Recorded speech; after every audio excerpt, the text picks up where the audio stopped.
se congratula en presentar la mesa redonda de dónde venimos, dónde estamos y a dónde vamos en la computación en México.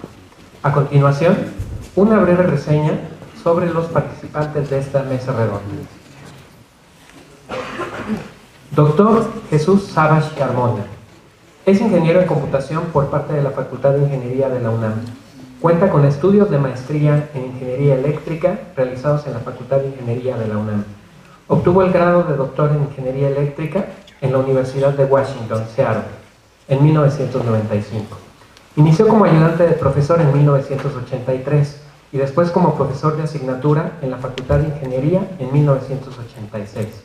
Desde entonces ha impartido diversas asignaturas del área de procesamiento de señales, de arquitectura de computadoras y de robótica en la licenciatura y en el posgrado de Ingeniería y en el posgrado de Ciencia e Ingeniería de la Computación de la UNAM.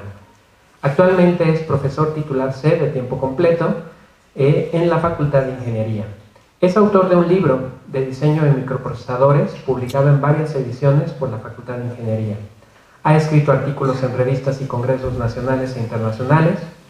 Ha asistido para impartir conferencias acerca de los proyectos de investigación realizados en el área de procesamiento digital de señales, inteligencia artificial y robótica móvil en México y en el extranjero. Démosle un aplauso.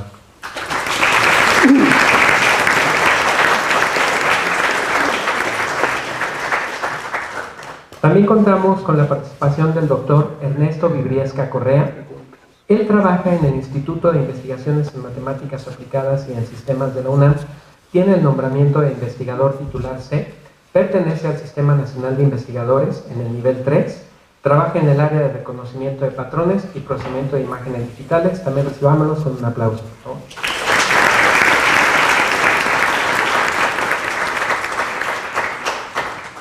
Contamos también con la presencia de la doctora María del Pilar Ángeles.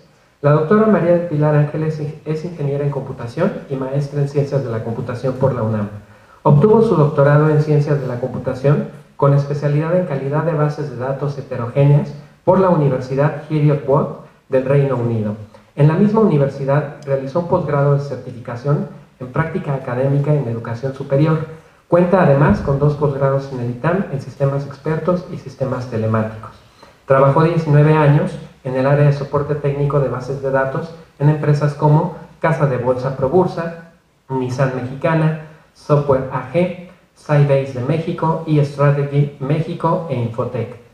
Actualmente se encuentra realizando investigación y docencia en la Facultad de Ingeniería en la UNAM.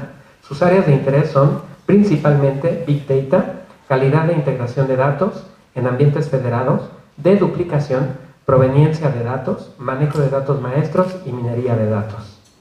Recibámonos también con un aplauso.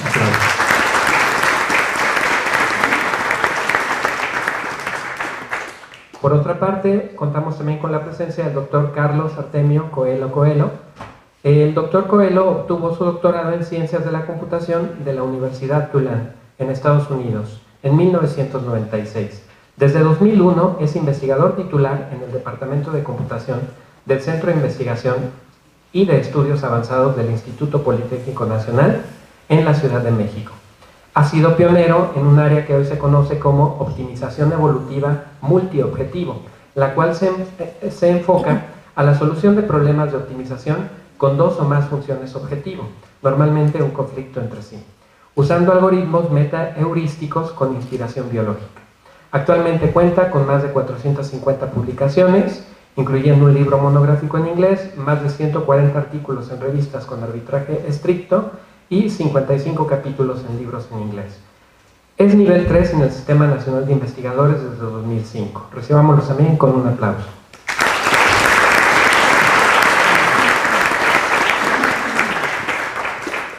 Para moderar esta mesa, contamos con la presencia del doctor Luis Alberto Pineda Cortés. También brindo una breve semblanza. Él es ingeniero electrónico por la Universidad de Anáhuac, maestro en Ciencias Computacionales por el Instituto Tecnológico del Estado de Monterrey, Campus Morelos, y doctor por la Universidad de Edimburgo, Escocia. Investigador en el Instituto de Investigaciones Eléctricas en 2 ocasiones. Se incorporó al Instituto de Investigaciones en Matemáticas Aplicadas y en Sistemas de la UNAM en 1998, donde ha sido jefe del Departamento de Ciencias de la Computación en varios periodos.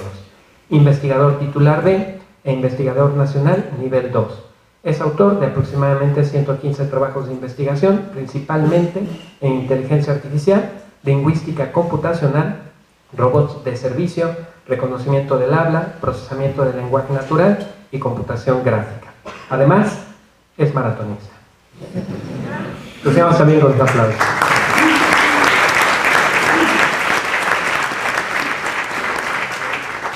Los dejo con el doctor Alberto Pineda.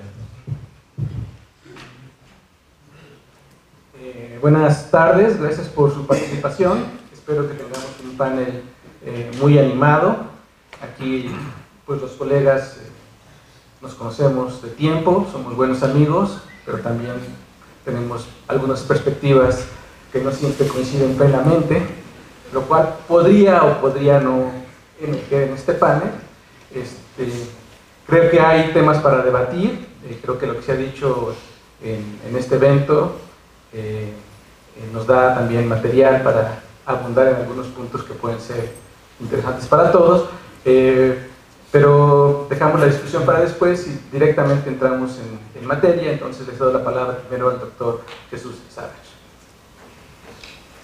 Muchas gracias, Luis, muchas gracias por estar aquí. Me voy a parar para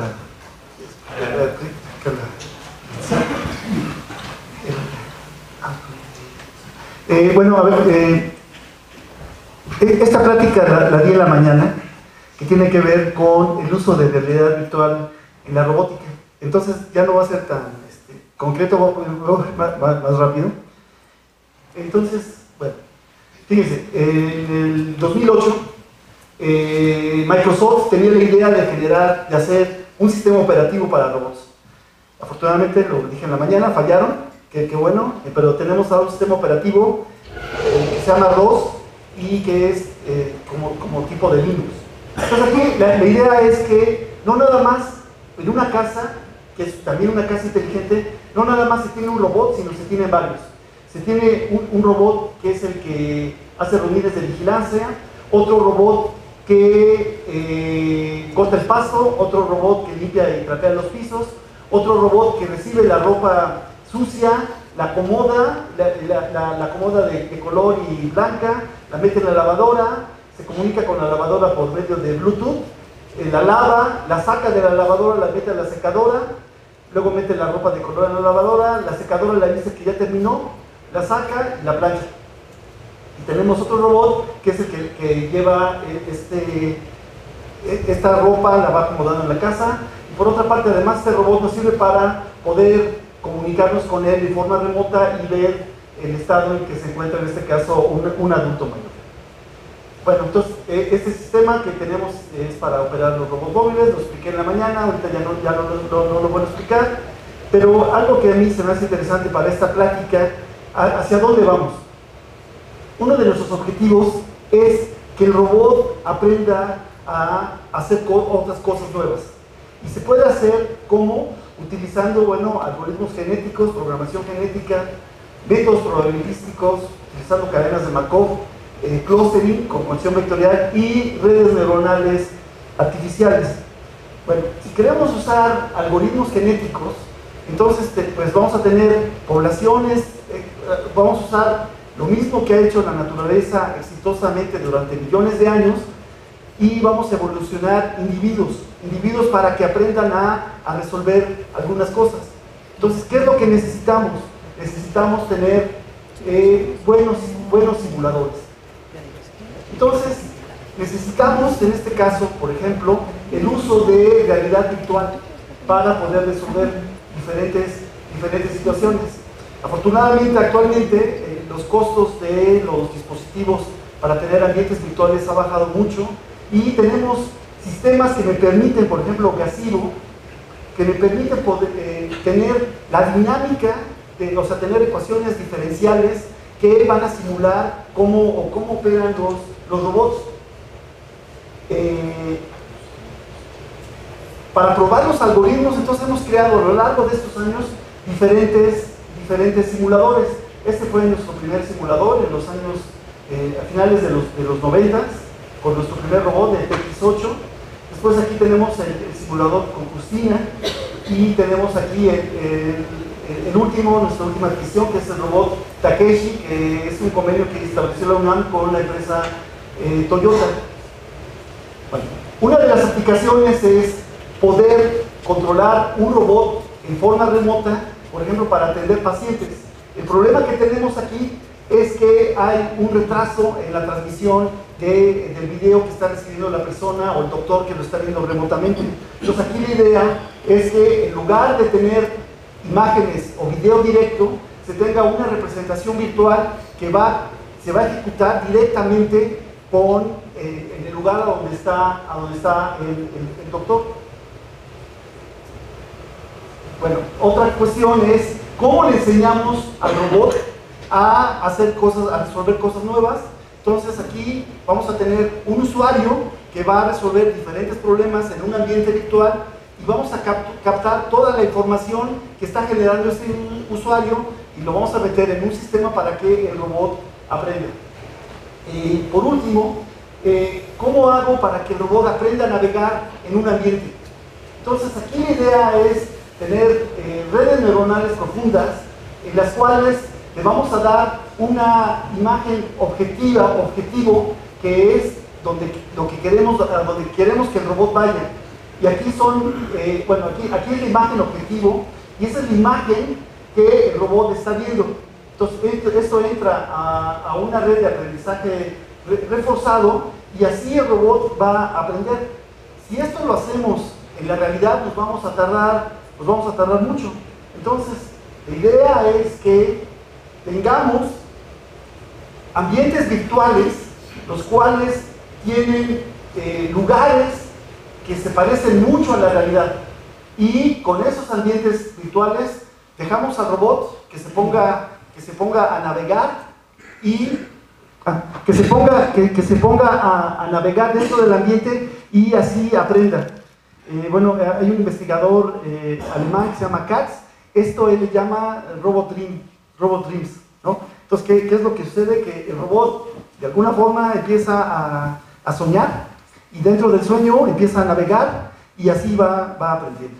Entonces, creo que esto es un área de oportunidad ahorita para hacer que los robots aprendan nuevos comportamientos.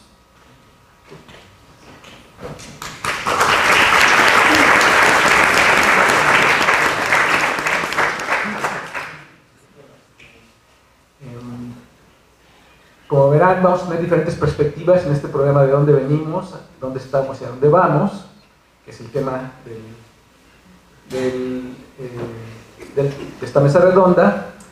Aquí tuvimos una perspectiva técnica, ahora vamos a ver qué nos dice el doctor Vigliesca al respecto. Bueno, muy buenas tardes. Bueno, yo les quiero hablar yo trabajo en el área de reconocimiento de patrones, que es una disciplina de las ciencias de la computación. Y qué mejor que hablar de lo que uno conoce, aunque sea poco. Yo traté de hacer un resumen desde el área de reconocimiento de patrones. Tendrá un poquito más de 40 años. Hay una revista, la más representativa, que se llama Pattern Recognition.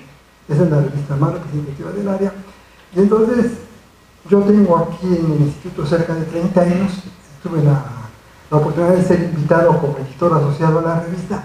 Y entonces, de una forma u otra, he visto el crecimiento de esta área a nivel internacional. Y también la participación que ha tenido el instituto, la participación que ha tenido la UNAM en el desarrollo de esta área. Entonces, sí les quiero resumir un poquito qué es lo que hemos hecho, qué es lo que hemos trabajado, qué es lo que estamos haciendo y qué es el futuro de esta área. Bueno, el área de reconocimiento de patrones es un área que se enfoca principalmente en lo que es el análisis de imágenes digitales.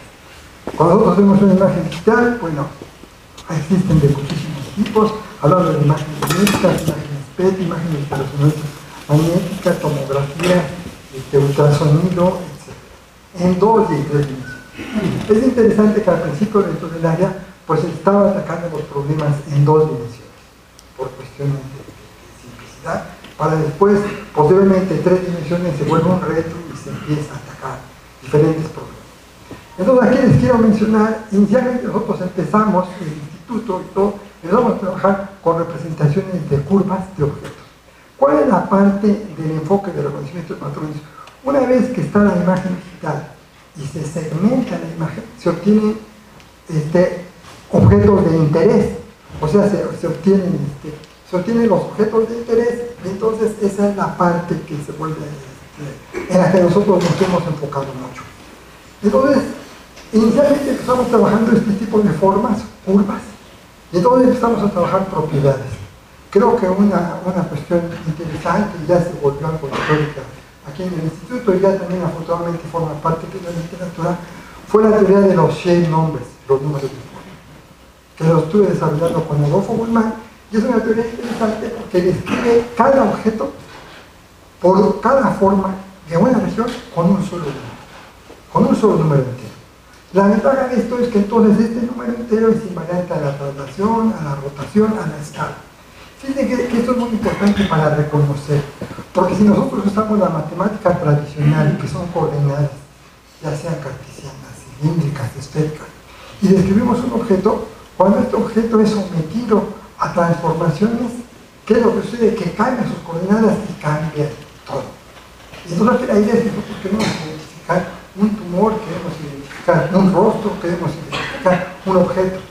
Entonces nos hemos enfocado a ser descriptores que sean invariantes a las transformaciones.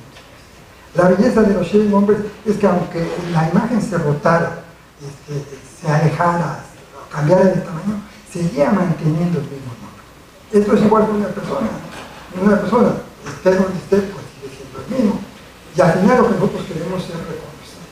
Entonces nos hemos enfocado a estos descriptores, y generalmente estos descriptores son nombres, son números. Fíjense, por ejemplo, el Registro Federal de Causantes, pues da muy poca información de la persona. Solamente nos dice aquí el año y el mes en que nació y sus iniciales. Pero después hicieron el JUR porque ya querían dar más información, como dar el género, como dar el estado en el que nació. Entonces esto se vuelve importante, y lo más especial es trabajar en ese dominio. Imagínense, nosotros ahorita ya estamos trabajando con descriptores que en un solo número estamos almacenando toda la información del rostro, pero geométrica y topológica. Entonces ya cuando alguien da su nombre, ya podemos desglosarlo su silueta. Y lo importante es trabajar en ese dominio. No tenemos que utilizar el dominio tridimensional.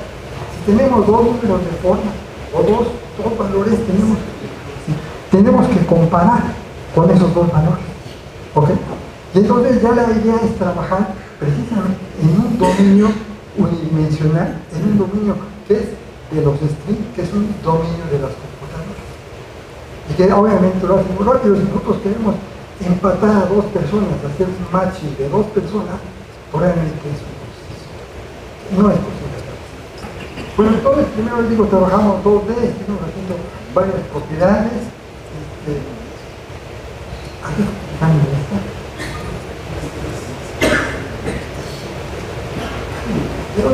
después de estar trabajando todo lo que son dos dimensiones diferentes, pasamos a trabajar árboles.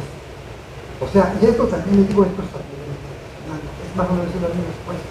Primero se trabaja en dos dimensiones, se trabajan objetos simples, curvas abiertas, curvas cerradas, y luego empezamos a trabajar árboles en dos dimensiones. Aquí se hace una aplicación para que nos vemos. Este es un erizo de mar. Este es un trabajo que estamos haciendo con limnología y ciencias del mar, que sale un proyecto de Lima y el instituto para tratar de reconocer estos sistemas de mar. Generalmente, y en muchos procesos, y me lo han comentado varios biólogos, en muchos procesos pues es una clasificación, una taxonomía subjetiva. O sea, ¿qué tan tortuoso es? ¿Qué menos tortuoso es? O si es muy tortuoso, como lo hacen los oftalmólogos, ¿no? Cuando ven los vasos sanguíneos. Bueno, si está muy tortuoso puede tener diabetes o puede ser hipertenso, pero aquí lo que se trata es de darlos, de cuantificar. Entonces también nuestras medidas oscilan entre el 0 y el 1. El 0 es una línea recta, sin tortuosidad, y el 1 es la curva más tortuosa que puede haber. Esto pues me da otros parámetros, hoy los vamos a ver más adelante. Bueno, aquí fue una aplicación, aquí pudimos entrar también generando este tipo de árboles.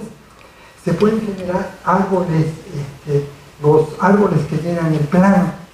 Entonces, con esta misma representación, ahora les digo, esto se convierte en números, estos son cadenas, simplemente son Ahora pasamos al siguiente paso, fue a representar curvas. Entonces aquí encontramos una forma de representar esta curva con un solo código cadena, con un solo número expresado con 4 símbolos de 0 a 4. Y podemos representar este tipo de curvas. Una aplicación es para trayectorias.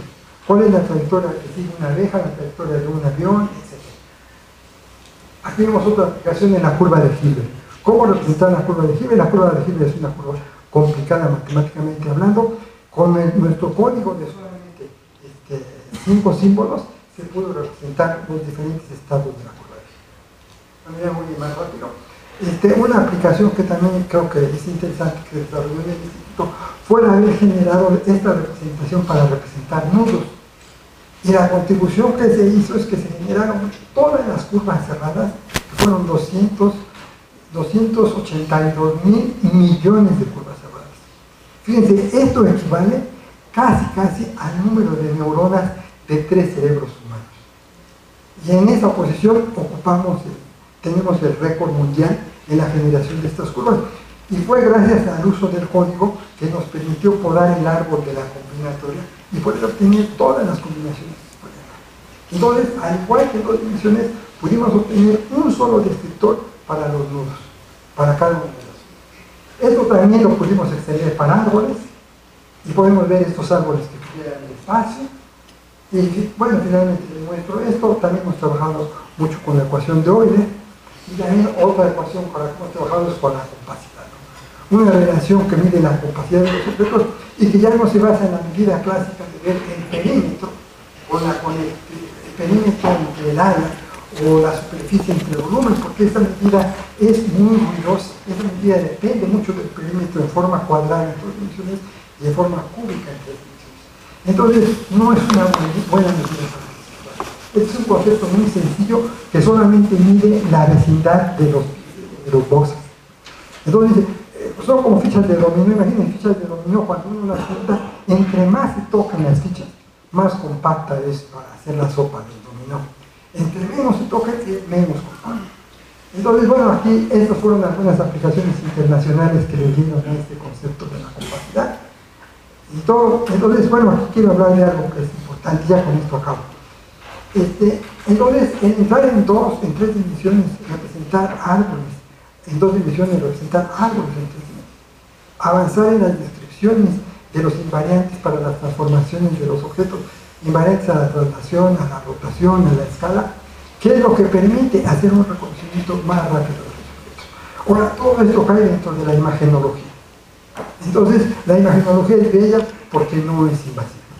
Entonces, nos estamos enfocando mucho en la imagenología para nosotros describir cualquier tipo de estos objetos, principalmente muchos son de aspectos biológicos y médicos, y entonces poder así hacer el reconocimiento.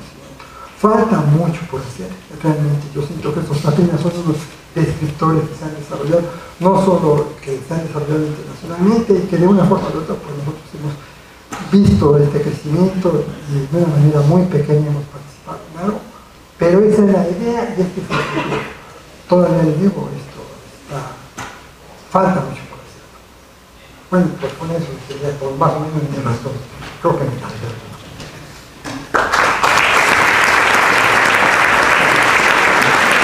Bueno, pues muchas gracias, Ernesto. Una visión también desde el punto de vista de una investigación personal. Ahora pasamos a la doctora María Pilar Ángeles, por favor. Gracias. Tomo el control aquí de listo para poder ir checando. Como dijo el doctor Briviesca muy sabiamente, cada quien habla de lo que más sabe, ¿no? Entonces lo que yo voy a comentar en esta ocasión van a ser pues la evolución, de dónde venimos, en dónde estamos y hacia dónde vamos en el tema de forma muy general de los sistemas de información. A mí personalmente me tocaron los últimos 30 años, de eso sí puedo platicar un poquito más, pero bueno, voy a empezar con ciertos antecedentes. A ver nada más esto cómo se maneja. Con este cambio. ¿Y dónde apunto con esto? Muchas gracias.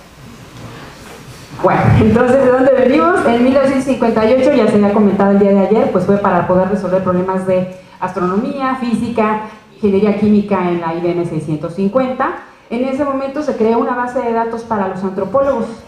En el 61 se hizo asesoría a Pemex, a Instituto Nacional de Investigaciones Forestales, Nacional Financiera, General Electric, y lo que se hacía eran proyectos académicos junto con el Instituto de Física y el Instituto de Geofísica. En el 65 es la primera computadora para apoyo administrativo, automatización de nóminas y contabilidad en una IBM 1440. En los 60 empiezan los sistemas de archivos, archivos BISAM, archivos ISAM, tal vez varios de ustedes no los llegaron a conocer, pero los archivos nativos de un sistema, bueno, de una computadora mainframe. A mí personalmente me tocó trabajar con una computadora mainframe en una base de datos jerárquica, con un procesador de transacciones SIX, ¿no? Y se tenía obviamente una red donde estaba el mainframe con su red de terminales tontas o sus TTYs. El procesador SIX era el que mandaba la simulación de lo que era la operación transaccional a lo largo de los diferentes pues, usos que se podía hacer, como la banca, la manufactura, las ventas al menudeo, y todo eso estaba pues en una ZOS, ¿no? Dentro de todo esto, ¿qué era lo que se tenía? Eran, les decía yo, archivos, que lo que se hacía era leer a través de un programa COBOL o Fortran, y que estos mandaba la respuesta hacia la terminal TTY, ¿no? A la tonta. ¿Era el de abajo? Ya no, perdón. Así. Después, en los 70 se propone el modelo relacional, que tuvo mucho auge, pero que ya tenemos que salir de él, hay muchas otras cosas. En el 79 viene la primera versión comercial de una base de datos relacional. En los 80 está la estandarización del protocolo TCP/IP, la automatización de la operación diaria, es una de las necesidades que marca lo que es el inicio de los sistemas de información. Las compañías lo que necesitaban era automatizar su operación diaria, la forma en la que se genera el negocio. Y eso se hace en los 80 gracias a que tenemos ya redes de computadoras, se implementa una arquitectura cliente-servidor, de hecho es la arquitectura en la cual se basan la mayoría de los manejadores de base de datos relacionales. Y bueno, en los 80 se hace esa automatización de operación diaria a través de base de datos relacionales en la arquitectura cliente-servidor. En los 90 surgen los sistemas de toma de decisiones. Las compañías ya tenían su operación diaria automatizada y empezaron a darse cuenta de que los datos eran un activo, que era información importante, y la segunda necesidad que surgió fue la de poder analizar esa información. Pero ¿qué pasa? Que como cada quien había hecho sus diferentes departamentos de sistemas o habían hecho ya diferentes aplicaciones para automatizar la manufactura, los recursos humanos, la logística, lo que sea, ya cada quien tenía, la misma compañía tenía diferentes sistemas de información transaccionales, pero hechos de formas diferentes, con software y hardware y manejadores de base de datos diferentes. Entonces, aquí el reto era cómo íbamos a integrar toda esa información, que unos estaban en un mainframe con un archivo VISA, en una S400 por ejemplo. En otro caso había también una base de datos relacional de un proveedor, una base de datos relacional de otro proveedor, había archivos planos, había archivos Excel, lo que sea. Entonces también tenemos información de sensores. En este punto la mayoría de la información era información de tipo estructurada, de base de datos, ya sea relacionales, jerárquicas, de red, pero eran bases de datos estructuradas. Entonces, el problemita era nada más integrar lo que era la información de los sensores, que era pues, la que era semiestructurada, con archivos planos y el manejador de base de datos. Eso se hacía un proceso de extracción, transformación y carga que dura un tiempo, ¿sí? Por lo general se hace en horas, en procesos batch, para poder cargar a lo que va a ser el repositorio de datos y después implementar un análisis. Derivado de ese análisis, bueno, viene lo que son los reportes, los cuadros de mando, que este tipo de sistemas pues está orientado más hacia los directivos, hacia los gerentes, no en el caso de los sistemas transaccionales, que son el antecedente, que son para la operación diaria, donde son todos los empleadores, todos los empleados. Entonces, en este caso, les decía yo, la mayoría de la información es estructurada. El proceso de extracción, transformación tarda, y el análisis no es en tiempo real, tarda algún rato. En estos 90 también surge la primera base de datos columnar. A mí me tocó trabajar también con una base de datos columnar, en donde yo trabajaba en una empresa proveedora, los vendedores iban y ofrecían su manejador de base de datos columnar, pero nadie sabía qué hacer con ello. Lo que yo he detectado siempre es que a veces la tecnología está, pero la industria no sabe cómo usarla.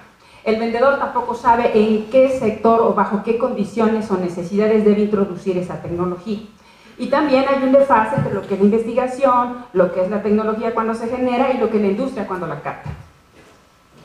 A ver, ¿qué más? Posteriormente, esto va evolucionando hacia lo que es la inteligencia de negocios. Originalmente, en el slide anterior, eran análisis de información en donde lo que se hacía eran consultas complejas del SQL, ¿no? Pero lo que sucede después es que se empieza a orientar un poco más hacia lo que es el modelado de negocio. Se incorpora más la gente de negocio, modela su negocio y al modelarlo se da cuenta que hay problemas en el proceso. Determina unas claves o ciertos puntos a los cuales quiere llegar, ¿no? Es decir, determina ciertos objetivos. En tanto tiempo quiero tener el 10% más de clientes o quiero aumentar la venta de tal producto en tal región, etc. Y entonces lo que surge en la inteligencia de negocios a partir de dos cosas. De ese OLAP evoluciona hacia la inteligencia de negocios gracias por un lado a la estadística, en donde se enfoca en el presente y el pasado. En el caso anterior era un análisis descriptivo en donde nada más podíamos sacar lo que había sucedido, lo que estaba en la base de datos. En el caso de la inteligencia de negocios se ve lo que es el presente y el pasado para un análisis estratégico. Para ese tiempo, en los 2000, existe una explosión de información de lo que es el Internet, con el Facebook, el MySpace, LinkedIn. La mayoría de la información ya en este punto ya no es estructurada, entonces las necesidades empiezan a cambiar. En el 2003 surge lo que es el Google File System, en el 2004 surge lo que es el MapReduce con el procesamiento simplificado en clusters. Entonces, en ese punto estamos en los 2000. Posteriormente, en los 2010, empiezan los datos estructurados y no estructurados. Desde el OLAP la gente se da cuenta que cuando hace la extracción y transformación se encuentra con inconsistencias, que los datos están sucios, están incompletos, están desactualizados. Entonces, por eso es que el proceso de extracción, transformación y carga tarda tanto. El mismo problema lo seguimos teniendo aquí, nada más que ahora le llamamos, en la parte de preprocesamiento, que es más la ingeniería de datos que la ciencia de datos, es otra vez la misma problemática, extraer la información que tenemos de diferentes fuentes, ¿sí? Poder muestrear, hacer una limpieza, una transformación, preparar los datos para aplicarle un modelo, ¿no? Para poder generar un modelo, detectar los patrones y entonces evaluar ese modelo. Y ahora en este caso la ciencia de datos se enfoca más hacia lo que es el futuro. Ya no antes veíamos lo que había sucedido, después podíamos ver lo que es el presente y ahora queremos ver lo que es el futuro. ¿A través de qué? Pues de lo que es la minería de datos, del aprendizaje de máquina, de varias disciplinas que se han juntado para poder hacer un análisis mucho más complejo. Y si se fijan, las necesidades han estado cambiando. Por un lado, antes era necesidad de analizar datos estructurados. Ahora, después de que tenemos ya grandes cantidades de información, lo que tenemos es que son datos estructurados, semiestructurados y no estructurados. Entonces ahí cambió una parte, el tipo de dato es más complejo. Segundo parte, antes el análisis no era en tiempo real, ahora lo queremos lo más rápido posible o en tiempo real, esa es la segunda variable. Y la otra es el tipo del análisis. Antes veíamos lo que era el pasado, luego después el presente, y entonces hemos ido hacia lo que es el futuro, lo que es la predicción y la prescripción. En los 2015 se hace análisis predictivo con aprendizaje automático, pero tenemos también el mismo procesamiento batch, procesamiento rápido, pero queremos procesamiento en tiempo real. ¿De qué? De grandes cantidades de información. Gracias a que surge lo que son las redes sociales, la cantidad de información que se está generando es inmensa y además es de diferentes tipos, ¿no? Entonces aquí el problema es el tiempo. ¿Qué hacemos si está generando grandes cantidades de información y además la quiero analizar en tiempo real? Aquí surge la necesidad, o el problema, mejor dicho, del tiempo. ¿Qué ha surgido últimamente? Las bases de datos en memoria, las bases de datos NoSQL y las bases de datos multimodelo. Por un lado, ¿qué es lo que se tenía? Cuando se hacía un proyecto de afinación y rendimiento en una empresa, el primer problema que tenemos que evadir es siempre el disco, porque pues, es el elemento computacional más lento. Entonces lo pasas a una memoria RAM, a una memoria principal, y ahí lo trabajas. Pero no hay memoria RAM que pueda contener tanta información en muchos casos, entonces eso es un problema. Surgen entonces las bases de datos en memoria, en donde dicen, ok, si tú tienes problemas para estar manipulando grandes cantidades de información, en primeras porque las estás leyendo del disco, luego van a ir a la RAM y en el RAM se están circulando. ¿Qué es lo que puedes hacer? Tener una base de datos en memoria, en donde toda la información ya no va a radicar en disco, sino va a radicar en memoria principal.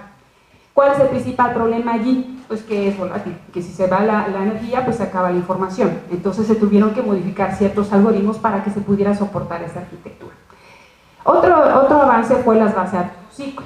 Derivado de que surgieron las redes sociales, los tipos de sistemas de información han variado también. Ahora, por ejemplo, en una red social no nos importa que en el momento que nosotros mandamos un meme, en ese mismo instante, ¿no?, todo el mundo, todos mis amigos sepan que yo ya hice el post de ese meme. No me importa, eventualmente alguien lo verá y si lo ve bien, si no, también no pasa nada.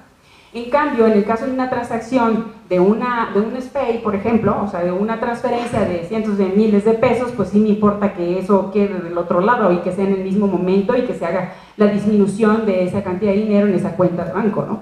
Entonces son diferentes condiciones de sistemas de información que lo que van haciendo es que en este caso de los NoSQL, lo que tenemos es que no vamos a poder garantizar lo que es la consistencia y la integridad de la información, porque la naturaleza de los sistemas de información, en algunos casos, no lo necesita. Y por otro lado, también surgen las bases de datos multimodelo. Al salir las bases de datos NoSQL, dijeron, bueno, yo soy un manejador que ve solamente documentos, yo veo textos, yo veo lo que es llave valor, yo hago grafos. Y entonces, ¿qué pasó? ¿Qué pasa si tengo diferentes tipos de datos? Información que me conviene más meterla en un grafo, información que me conviene más hacer clasificación de documentos en textos. Entonces están surgiendo ya los manejadores de base de datos multimodelo. Es decir, son manejadores en donde puedes almacenar llave valor, puedes almacenar también grafos, o puedes almacenar columnas, o puedes almacenar renglones. Posteriormente, el análisis es rápido o casi en tiempo real. Surge obviamente lo que es la problemática del Big Data, que es poder analizar grandes cantidades de información en tiempo rápido, no tiempo real necesariamente, y de cualquier tipo de dato. Entonces, ¿qué pasó? Antes teníamos sistemas de archivos, luego surgieron las bases de datos que eran datos estructurados, y con el Big Data estamos regresando a los sistemas de archivos. ¿Vamos bien? ¿Estamos evolucionando o estamos regresando? Esa es una reflexión que les dejo y que tal vez pongo en la mesa para que podamos discutir. Entonces, el análisis rápido, casi en tiempo real, mejor dicho, se puede hacer con lo que es el marco de trabajo de Hadoop como una opción. ¿Qué tenemos? Tenemos un clúster de computadoras en donde vamos a poder tener procesamiento distribuido y paralelo de grandes cantidades de información. ¿Qué es lo que sucede aquí? Que otra vez se tiene que sacar la información de diferentes lugares y hacer una etapa de extracción, transformación y carga hacia un sistema de archivos planos, y otra vez lleva tiempo. Lo último es la parte de procesamiento de flujos de datos continuos. En el caso del análisis que no requiera gran preprocesamiento de información, se puede agilizar a través de procesamiento de flujo de datos continuos. ¿Hacia dónde vamos? En mayo de este año, Intel anunció un DIMM que se llama DC Persistent Memory DIMM, que lo que hace es que es una memoria persistente, es memoria principal que no desaparece o que no es volátil cuando se va la energía eléctrica. ¿Qué significa? Que las bases de datos en memoria van a poder superar justamente su principal problema. Vamos a poder hacer todo el procesamiento en memoria principal, sin miedo a que se pierda esa información. Ahora, por ejemplo, hay arranques de base de datos más rápidos. Ustedes cuando arrancan su computadora, ¿cuánto se tarda? Y es solamente el sistema operativo. En base de datos que son del orden de 6 terabytes, por lo general tarda 50 minutos en arrancar. Con una memoria de ese tipo tarda alrededor de 4 minutos. El consumo de energía, pues es grande. Sí sube el consumo de energía en un centro de datos usando este tipo de tecnología. Sin embargo, el obtener 32 veces la capacidad de memoria a cambio de un aumento de 3 veces en el consumo de energía es una buena mejora. ¿Hacia dónde vamos? Bueno, pues la idea es integrar cualquier tipo de dato para poder tener procesamiento en línea, procesamiento batch, procesamiento en tiempo real de grandes cantidades de información. Entonces vamos a poder tener aquí otra vez la misma problemática, diferentes fuentes de datos y mandarlo hacia una base de datos en memoria que pueda ser multimodelo, en donde pueda tener yo lo que requiera que vaya hacia un grafo, lo que requiera que vaya hacia un texto, que vaya, lo que sea columnar o relacional se puede ir poniendo en el mismo manejador que va a poder soportar esos diferentes modelos. Y después, obviamente, pues va a haber diferentes aplicaciones para poder sacar los reportes. Entonces, las bases de datos en memoria principal, persistente, multimodelo, que agilice los sistemas OLTP o transaccionales, los sistemas analíticos, los de inteligencia de negocios, los de Big Data y los de ciencia de datos. ¿Qué retos hay? Pues les comentaba yo, ha habido retos en la cantidad de información, en el tiempo de respuesta, en el tipo de análisis, en el tipo de dato y en la escalabilidad. También hay otros que pongo aquí en la mesa: computadoras cuánticas, la arquitectura von Neumann, los paradigmas de programación. Hay muchas otras cosas sobre las cuales podemos también platicar, que son parte de lo que es nuestro futuro y nuestros retos como computólogos. Muchas gracias.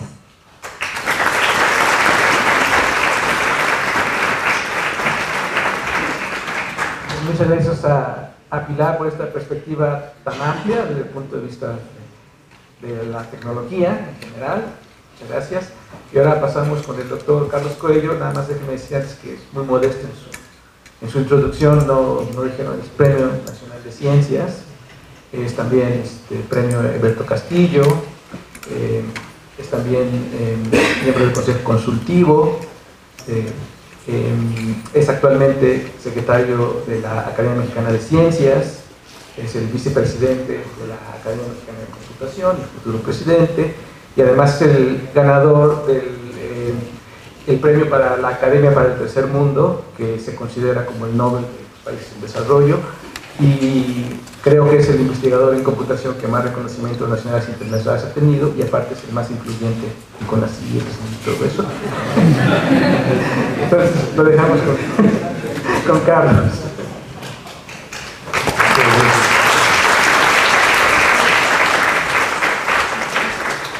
Ya eso es que me ruborizaba.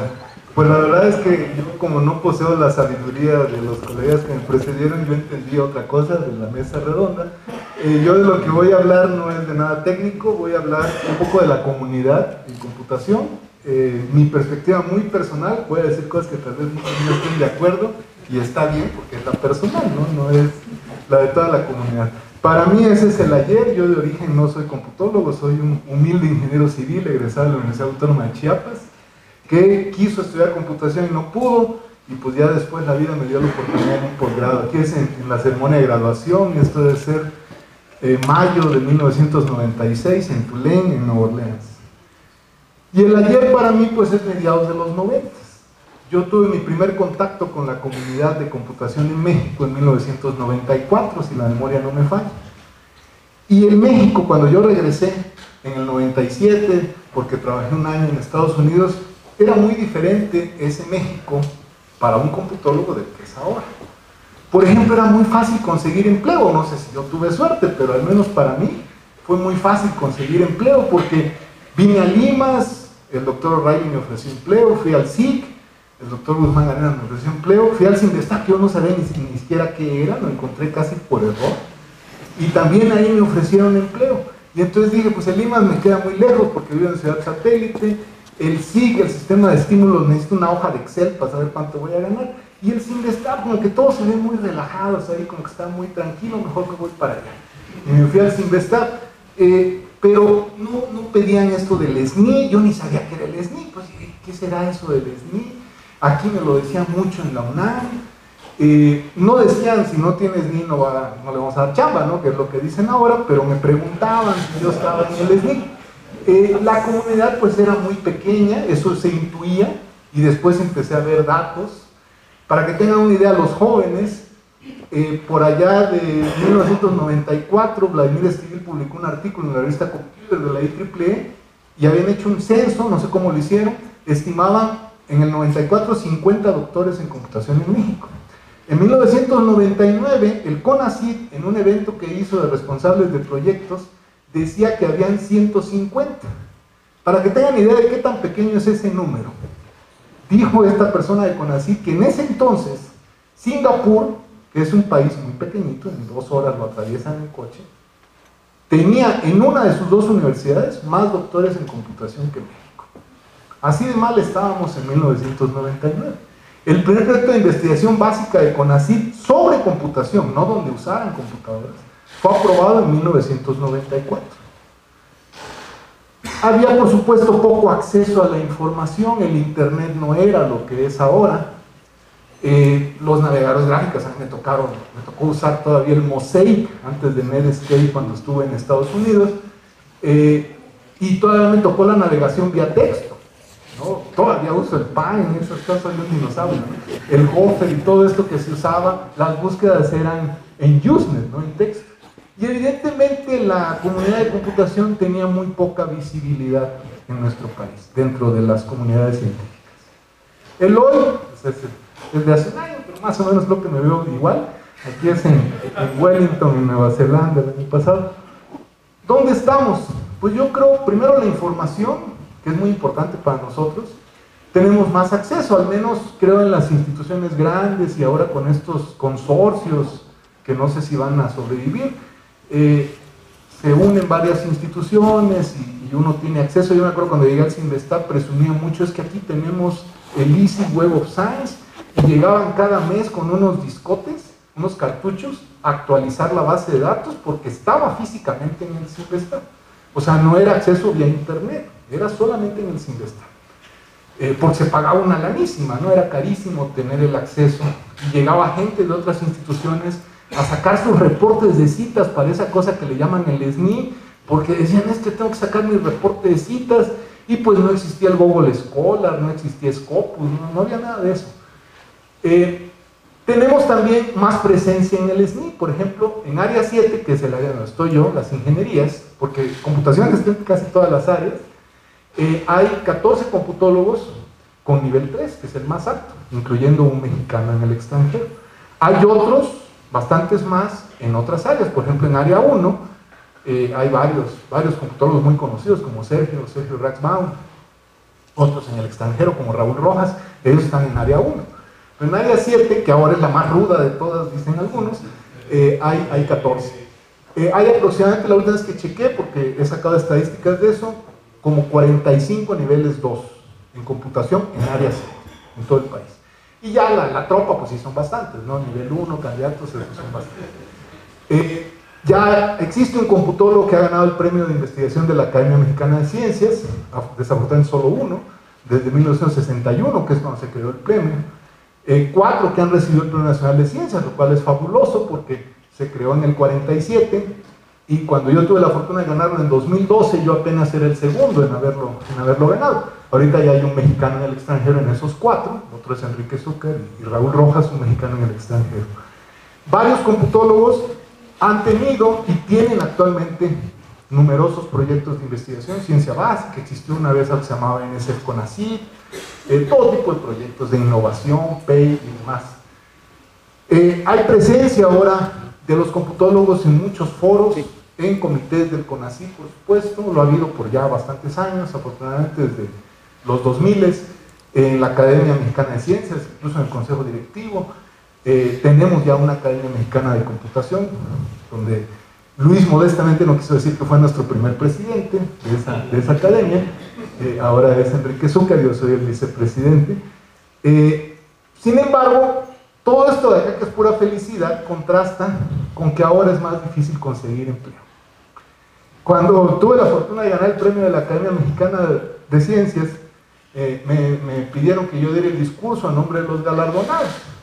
Y primero dije, pues qué honor, ¿no? Y después dije, hijo de esto va a ser terrible, ¿no? Porque imagínense que les llaman a su casa un viernes y les dicen, usted va a dar el discurso a nombre de los galardonados frente al presidente de la República.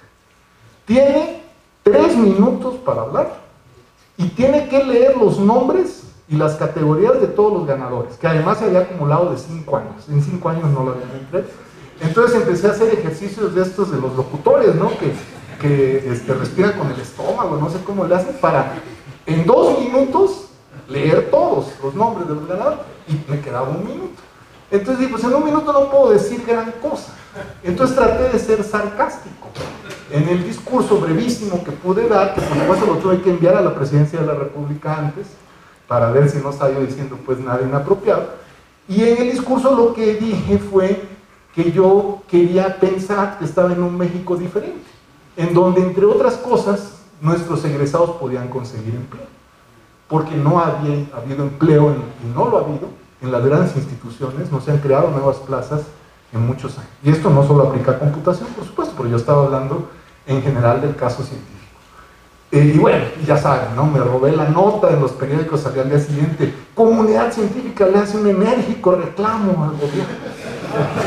Se iban a correr del CINVESTAB. Afortunadamente no pasó nada, pero es una realidad que ahora, pues, los jóvenes no basta con que tengan un doctorado en computación, tienen que tener publicaciones, les piden que sean al menos candidatos, los estándares para ingresar al SNI se han endurecido también para permanecer y para subir. Entonces ahora el nivel de competencia pues es mayor, ¿no? Es mucho más difícil. Nosotros tuvimos unas plazas hace poco de un colega que se jubiló y otro que se regresó a su país de origen, y pues llegan muchas solicitudes de candidatos con currículos realmente muy fuertes. Entonces es un nivel de competencia muy elevado. Actualmente, esto no sé si sea general, pero sí lo he visto en más de un posgrado, tenemos una crisis, al menos en CINVESTAB, sé que el INAOE también está así, de que se nos ha caído la matrícula de maestría. Incluso en el SNI, que he tenido el infortunio de ser miembro de la dictaminadora 2 veces, y presidente también 2 veces, hace un año discutíamos este problema porque en otras áreas se quejaban de lo mismo, y dicen algunos que piensan que se debe a que existen ya demasiados posgrados. Y entonces muchos estudiantes, como todos reciben el mismo monto de beca, prefieren a veces irse a un posgrado en su lugar de origen. Por ejemplo, nosotros recibíamos antes mucho de Puebla, pues que venirse a la Ciudad de México, donde les resulta más caro vivir, y que además, pues ya saben, se ponen sus moños, que un examen de admisión, y que entrevista propedéutico, y traen el fe de bautismo, y hay posgrados donde llegan, se anotan, y al otro día ya están tomando clases, ¿no? Entonces, pues está como más fácil, ¿no? ¿Para qué me voy al complicado si tengo la opción trivial? ¿A dónde vamos? Pues, no lo sé. Nada más les voy a poner a dónde me gustaría que fuera. No, pues yo cómo voy a saber eso, ¿no? Me gustaría que hubiera mayor cohesión de nosotros como comunidad. Y la idea de haber creado la academia iba mucho en ese sentido. Hemos sido una comunidad, si yo les platicara mis experiencias de los 90s, éramos 5 monos y peleados todos, ¿no? O sea, una cosa terrible, una falta de cohesión, no sé, algunos dicen que es envidia, no sé qué sea, pero somos muy autodestructivos. Existen comunidades tan o más pequeñas que nosotros que están totalmente cohesionadas, pero nosotros no, nunca lo hemos estado. Ahora estamos un poco más que antes, pero eso no quiere decir que estemos bien cohesionados, ¿no? Nos cuesta pensar como una inteligencia colectiva. Creo que hay muchos problemas de origen. A mí me tocó en el 94 ir al primer congreso que asistí en México, y un cuate que me dijo, que le pregunté algo de un trabajo que presentó, y me dijo: sí, tengo el artículo, pero no te lo puedo dar. Y yo me imaginaba que lo tenía así en una bóveda de seguridad, ¿no? Con 3 candados. O sea, hasta para compartir la información éramos egoístas en 1994. Entonces yo decía, yo creo que no voy a regresar a México, porque esto va a estar terrible, ¿no? Si me regreso a México. Afortunadamente, pues eso ha cambiado. Me gustaría que tuviéramos mayor visibilidad, pero aquí viene un problema, que con Luis lo hemos discutido. Yo a lo mejor soy una singularidad en el sistema, pero a mí me gusta verme como un científico. Cuando me preguntan: ¿usted a qué se dedica?, yo no les digo que soy ingeniero, aunque sí lo soy, pues, no que reniegue de ser ingeniero, pero yo me veo como un científico, porque mi doctorado fue en ciencias de la computación. Yo no me veo como un tecnólogo, pero desafortunadamente soy el único que se ve a sí mismo como un científico. Todos los demás, si les digo que mi doctorado es en computación, me sacan aquella duda de Word que llevan 8 años con ella en la cabeza, porque dicen: pues tú eres doctor, ¿no? Tú debes de saber eso. Yo casi ni uso el Word, nada más para los formatos de CONACYT, porque no hay opción, pero fuera de eso no me gusta usar el Word. Entonces, ese es un problema. Obviamente hay un sector de la comunidad que se dedica a tecnología, y está muy bien, es una de las muchas ramas. Hay otros sectores que están más cerca de matemáticas, hay unos totalmente matemáticos, totalmente teóricos, los que hacen arquitectura, los que hacen mucha ciencia básica, ya varios colegas hablaron de sus áreas. Pero a mí me gusta vernos como científicos, y si queremos ser reconocidos por la comunidad científica, nos tendríamos que ver nosotros mismos como científicos. He oído computólogos llegar y decir, la computación ni siquiera es una ciencia. Y yo sentía que me daba un infarto en ese momento cuando lo estaban diciendo, pero lo he escuchado y de gente muy conocida y reconocida en México. Me gustaría que estableciéramos liderazgos. Cuando yo iba a congresos nacionales, ya sea porque mis artículos estaban muy chafas, porque pues me salía más barato, la razón que fuera, ¿no? Ahora ya casi no voy, solo cuando me invitan, porque pues ni tengo dinero ni tengo tiempo para ir. Veo a veces pláticas de nuestros colegas, en donde dicen, tomé el algoritmo X con el software Y, lo pegué, se lo puse a este aparato y me salió esto. Está muy bien, está padrísimo. Pero ¿saben qué me gustaría ver? Que dijeran, yo hice el algoritmo X, que lo usan en Estados Unidos, lo usan en Japón, y es el mejor, en su área, es el mejor en todo el mundo. Y fue hecho aquí, en México. No lo hice en el MIT cuando era estudiante. Lo hice aquí, en la UNAM. Eso me gustaría ver. Ese es mi sueño, pues. Que un día podamos pararnos frente a una audiencia y decir, eso se hizo en México y no es menor que lo que se hizo en Alemania.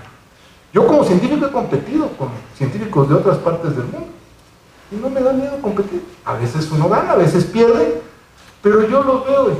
Una vez que invitamos a un computólogo muy destacado de Estados Unidos, cuando fuimos a comer me dijo, mira, la inteligencia está distribuida de manera uniforme en todo el mundo.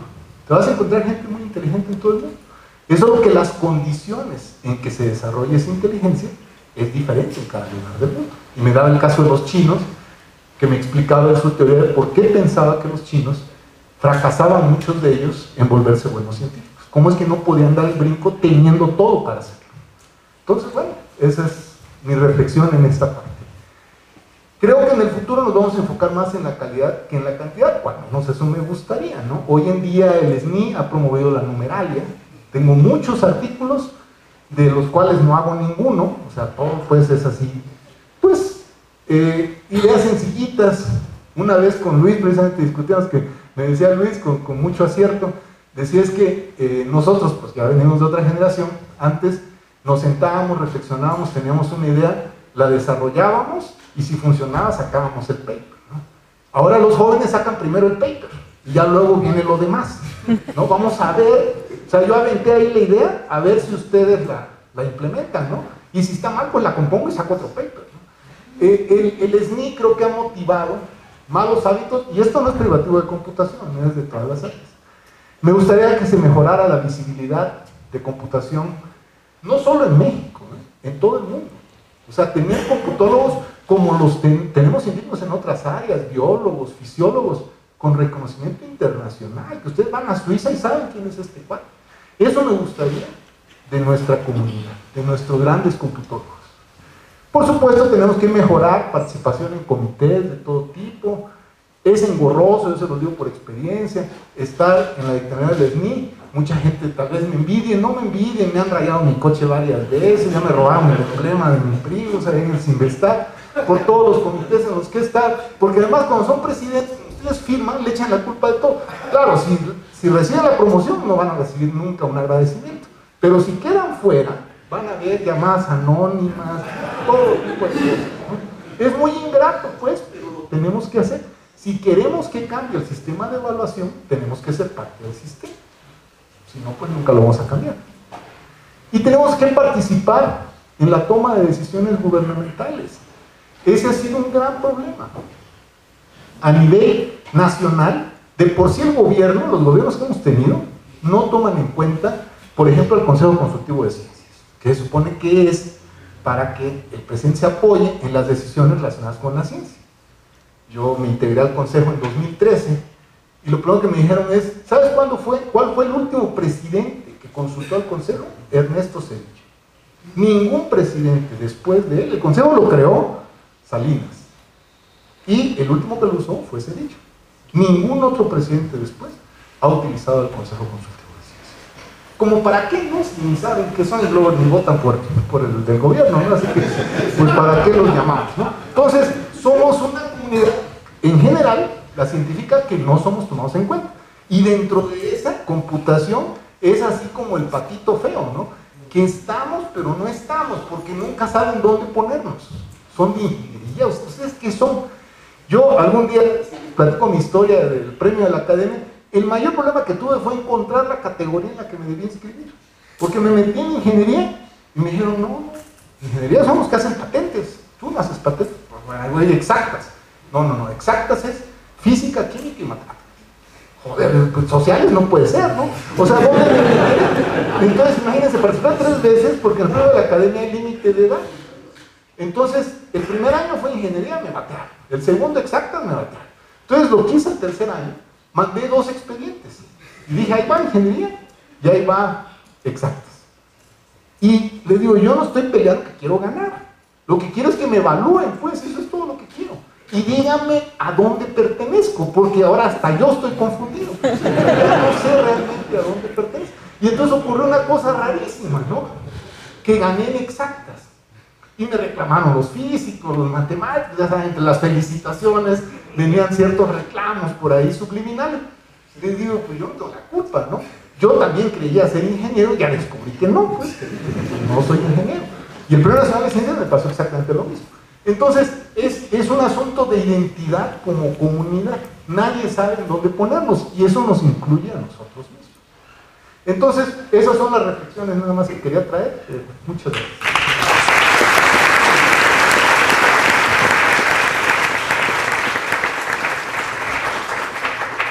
Muchas gracias, Carlos, por esta amplia y divertida exposición.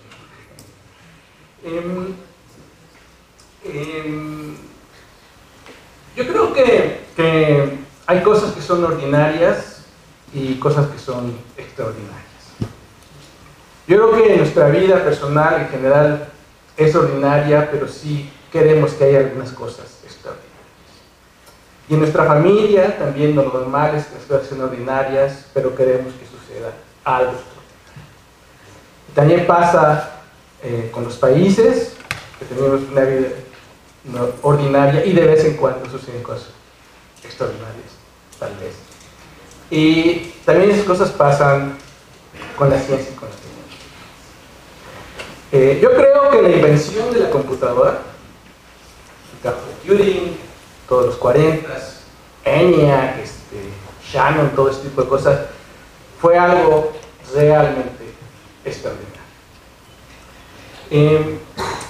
Y yo creo que su comercialización mundial originalmente también fue algo extraordinario. Porque muy bien las potencias, gringos en particular, podrían haber dicho, pues esto es tecnología militar y secreta y la quedamos para controlar a todo el mundo. Pero la decidieron compartir y claro que no fue por buenas gentes, fue pues porque el potencial económico de tener la tecnología de todo el mundo era más valioso que tener a todo el mundo sujeto bajo el dominio militar directo o cosas por ese estilo. Entonces, eso fue extraordinario. Yo creo que fue extraordinario que Sergio Beltrán fuera a California a ver ese IBM y se emocionara tanto. Y realmente yo creo que fue un visionario, porque toda la energía que tuvo para venir y en un ambiente que era prácticamente ignorante de esa tecnología, lo logrará poner, ¿no? Pero también aquí creo que en este momento la comercialización empezó a ser algo ordinario, dejó de ser extraordinario. Y de hecho yo siempre me he preguntado ¿por qué la primera computadora que compró la UNAM no fue una Univac? Fue una IBM 650. La IBM 650 era una máquina básicamente de contabilidad, se había creado en el 54. Fue popular en las universidades, pero ya estaban las Univac del 52-53, que eran máquinas que venían de todo de ENIAC y todo eso, y eran máquinas científicas. Y la primera computadora se justificó por la astronomía, y lo natural hubiera sido que pues, hubiera sido una ENIAC, una Univac que hubiéramos tenido, pero fue una IBM. Y yo creo que esto se explica porque Univac se vendieron a lo mejor 100, no sé cuánto, pero IBM se vendieron, la 650 fueron 2000 en la primera etapa, del 54, y IBM era una empresa mundial que tenía oficinas comerciales en todo el mundo, y entonces ellos decidieron comercializar y tenían toda esa estructura ya para vender. Y por supuesto, cuando hay una nueva tecnología, algo extraordinario, que no se conoce a nadie, pues las universidades son quien la pueden incorporar. Entonces nosotros fuimos el foco de la mercadotecnia internacional, la UNAM, y también por el TEC de Monterrey, porque éramos los que podíamos introducir la tecnología. Entonces, vino la tecnología y nosotros pusimos los recursos humanos para hacerla viable y creamos el ambiente para que existieran todos los centros de cómputo y se pudieran establecer las diferentes compañías, y entonces vino la primera etapa de computación. Y entonces, eso ya fue, digamos, ordinario. Y eso nos ha pasado por generaciones. Llega una nueva tecnología computacional y entonces, pues claro, hay un desconcierto porque no se conoce, y entonces las compañías transnacionales, los corporativos que las hacen, pues se dirigen a las universidades para decir vamos a echarlo a andar, pero por su lado ellos echan toda su maquinaria a andar porque eventualmente las van a vender, y entonces eso que antes era un reto tecnológico se convierte en parte de la vida cotidiana. Lo extraordinario en cada una de esas olas no es la comercialización, sino es la nueva tecnología, que ha habido en los 60 las mainframes, 70 ya las redes, las minicomputadoras, los 80 las PCs y los inicios de internet, etcétera, hasta nuestros días con ahora las big data, redes profundas y informes real y todo. Entonces es lo mismo, o sea, hay una tecnología detrás que yo creo que sí es una cosa extraordinaria y luego llega a una situación ordinaria. Y está pasando eso ahorita. La revolución que tenemos ahorita es simplemente que de pronto pues, hubo muchos datos en la red, hubo más poder de cómputo, hubo los algoritmos de Machine Learning estaban disponibles, y pues estaba todo en la nube, no había, las empresas no tenían quien les pudiera resolver el problema, que vinieron a nosotros, y les transformó el problema, pero ellos también lo están haciendo, y esto en 2 años pues, se van a ver que pues, fue la onda y está todo regularizado. De hecho ya está así. Entonces, nosotros hemos tenido en la UNAM, a lo largo de estos años, estas ondas de tecnología. Y ha sido una gran aventura de incorporar nueva tecnología en cada uno de los casos, empezando por Beltrán y en cada una de las generaciones. Y ha sido una gran empresa universitaria traer las supercomputadoras, traer la internet, etcétera, etcétera. Entonces siempre hemos vivido esa parte, siempre hemos sido muy activos en poner la tecnología a trabajar, introducirla, crear los recursos humanos y echarla. Pero paralelo a eso, desde los orígenes de la computación en la UNAM, también hemos hecho un esfuerzo, ha habido un esfuerzo continuo de hacer algo extraordinario. Siempre ha habido gente en la UNAM que ha querido crear la tecnología computacional. Realmente ser el creador, no nada más se incorpora, introduce y lleva.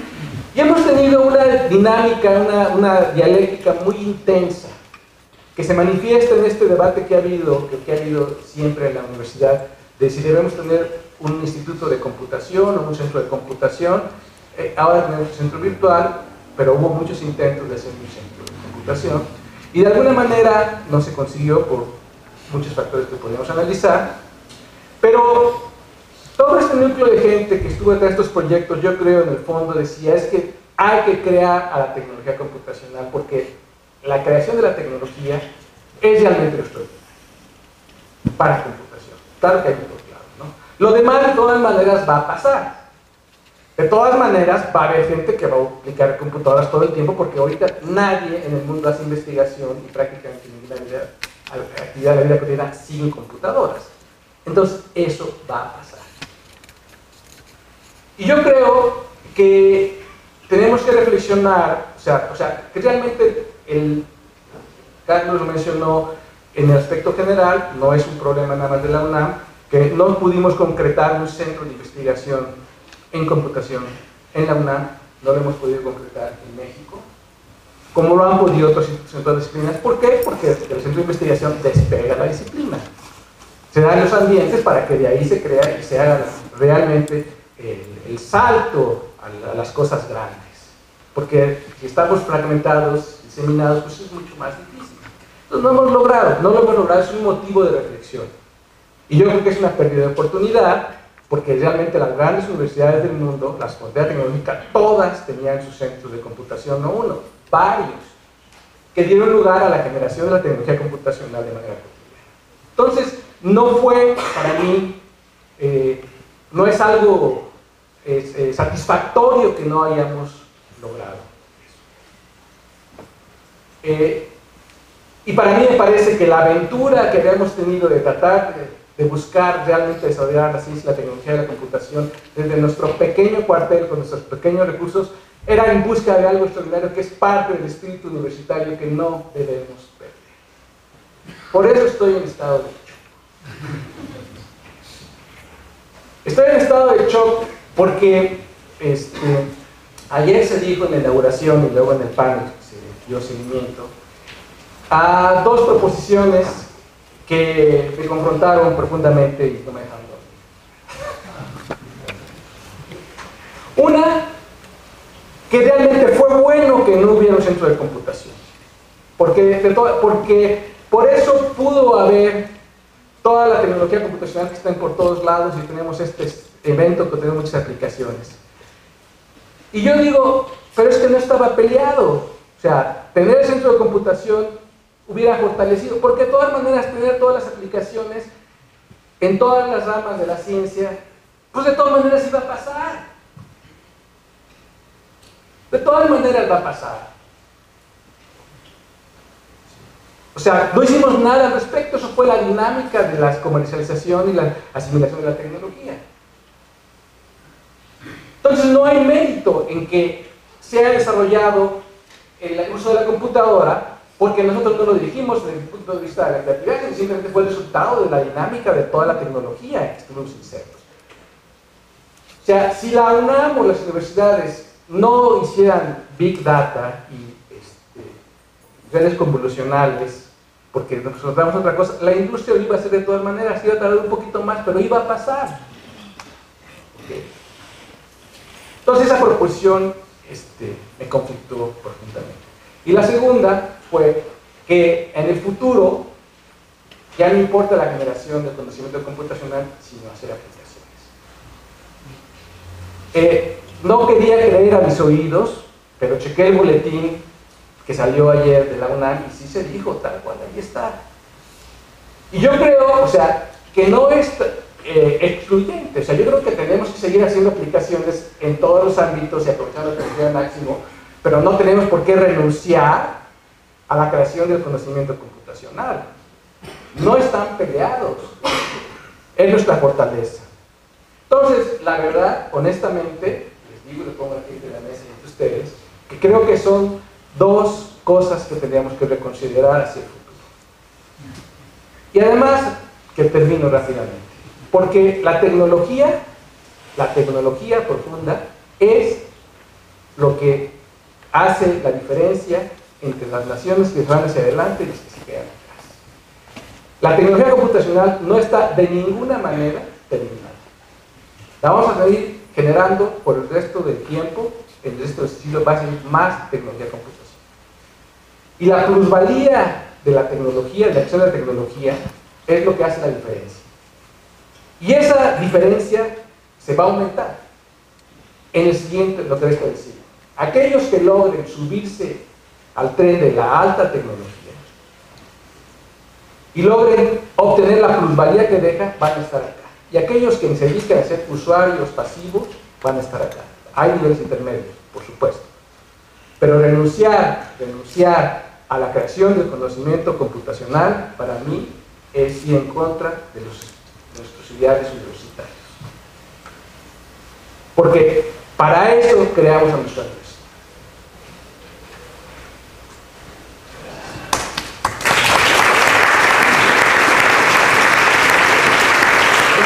Y pues lo que se tiene que hacer aquí en este caso es, si tú estás generando nuevos algoritmos o nuevo conocimiento, también se tiene que expandir. Pero a veces considero que uno de los problemas básicos es nuestro sistema educativo que tenemos. Cuando tú estudias en un lugar y vas a estudiar a otro y puedes comparar las diferencias que existen entre las visiones o perspectivas que se tienen para poder adquirir y aplicar y ser crítico, etcétera, es muy diferente a como estamos acostumbrados. Es un poquito la parte que tú comentabas con lo de China. ¿A qué se refiere? Nuestro sistema educativo básico es muy malo. Yo tengo, por ejemplo, una amiga que estudió filosofía y ella está dando clases en una preparatoria y les enseña a los chicos a leer. No les puede dar filosofía porque no saben leer un párrafo completo correctamente. Entonces tenemos un problema muy, muy grave en ese sentido. Y si no podemos nosotros ni siquiera alcanzar el primer nivel, que es identificar o conocer, menos vamos a poder alcanzar todo el ciclo, que es comprender, generarte un criterio y proponer cosas nuevas. Yo creo que ahí es donde está también el problema. Bueno, yo brevemente dos cosas. Creo que sí, evidentemente hay un problema en la formación, aunque no estoy totalmente de acuerdo que ese es el origen. Yo les puedo decir un dato que a mí me conmocionó mucho siendo una persona del sureste, ahora que estoy en el Consejo Directivo de la Academia Mexicana de Ciencias. Nos mostraron estadísticas de los ganadores de medallas en física, biología, matemáticas, todas las olimpiadas donde participan la academia, y el estado que ha aportado más ganadores es Oaxaca. Créanlo uno, con su acento y todo lo que ven en las noticias, ese es el estado que ha aportado más medallistas en la historia de nuestro país. Y yo que vengo de Chiapas, que el sistema educativo no es el mejor, por supuesto, o sea, aprendí a leer y escribir y creo que sé multiplicar todavía, pero, o sea, reconozco que está muy por abajo del de la Ciudad de México, porque mis hijos estudiaron en la Ciudad de México. No creo que sea ese el problema. Creo que mucho el problema de lo que mencionó Luis, y no que el otro no sea un problema, es realmente la identidad de computación. Esto yo lo he vivido en el Cinvestav y en otros lugares del país, que ustedes le dicen a un doctor en química, soy doctor en computación, y se quedan conmocionados, ¿no? O sea, ¿qué hará un doctor en computación? O sea, no se lo imaginan. Para ellos es intuitivo qué haría un doctor en matemáticas, en física, en química, vamos, los de medicina, ¿no? Pero no un doctor en computación. Es así como que, bueno, ¿y ustedes qué hacen, no? ¿Les dan el código fuente del Windows o qué es lo que hacen en el doctorado? O sea, no imaginan que seamos capaces de generar conocimiento. Y ese es el problema. Yo por estar en la academia, en el CCC, hemos tenido 2 reuniones con Marilena Álvarez Bulla, que va a ser la directora de CONACYT, y en la última que tuvimos el lunes pasado, yo le decía a ella, a mí me parece increíble que la UNAM, que tiene un instituto de matemáticas, que tiene varios de física, no tenga uno de computación. O sea, el IMAS es lo más cercano, pero no es solamente computación, me refiero a un instituto dedicado exclusivamente a computación. Solo tenemos el SIC dentro del POLI, pero no hay un centro CONACYT dedicado a computación. No hay una, bueno, tenemos del CINVESTAB una unidad de tecnologías de la información, la de Tamaulipas, que es chiquita, es lo más cercano, pero es un poco muestra la importancia que a nivel ciencia, a nivel instituciones grandes, se le ha dado a la computación. Para mí la reflexión es, eso lo entiendo y lo tengo claro, ¿no? Y tengo una hipótesis de por qué, pero yo lo que quisiera que reflexionáramos es si vamos a hacer algo al respecto o no. Marilena dice que ella sí quiere hacer algo al respecto y que quiere impulsar las TICs y la ciencia de datos. Vamos a ver, ¿no? Pero ella quiere crear un centro CONACYT en cada estado. Pues hay bastantes estados que no tienen ninguno. Puede crear alguno de computación. Espero que se haga, pero entonces nosotros tendremos que responder también como comunidad a esa responsabilidad y generar ese conocimiento de primer nivel que se requiere. Entonces creo que hay un compromiso mutuo, ¿no? Nosotros tenemos el derecho a reclamarle a las autoridades, al gobierno, a las instituciones, pero si en algún momento nos hacen caso, aguas, porque entonces nosotros también vamos a tener que responder, ¿no? Esa es la única reflexión con la que permito. Sí, bueno, yo considero, así como lo mencionan, que la generación de conocimiento es fundamental, definitivamente. Entonces yo creo que para la generación de conocimiento, pues sí debemos de tener algunos parámetros. Uno sería mucho la consistencia. Tenemos que ser tremendamente consistentes, tremendamente necios para estar trabajando, porque sucede que si nosotros empezamos a generar conocimiento, podemos generar herramientas que después pueden seguir trabajando nuestros alumnos, que se pueden tener aplicaciones. Yo digo que la generación de conocimientos es fundamental para el desarrollo de cualquier área. No creo que sea sano que tomamos el conocimiento que viene del extranjero ya avanzado y todo. Creo que para generar conocimiento hay que recorrer todo el camino. Todo el camino desde que existe el problema. Nos presentan un problema, así un problema nuevo totalmente. Tenemos que pensar no solo qué hicieron los demás, ni buscar el estado del arte totalmente, sino por nosotros mismos cómo lo atacaríamos, cómo empezaríamos ese desarrollo.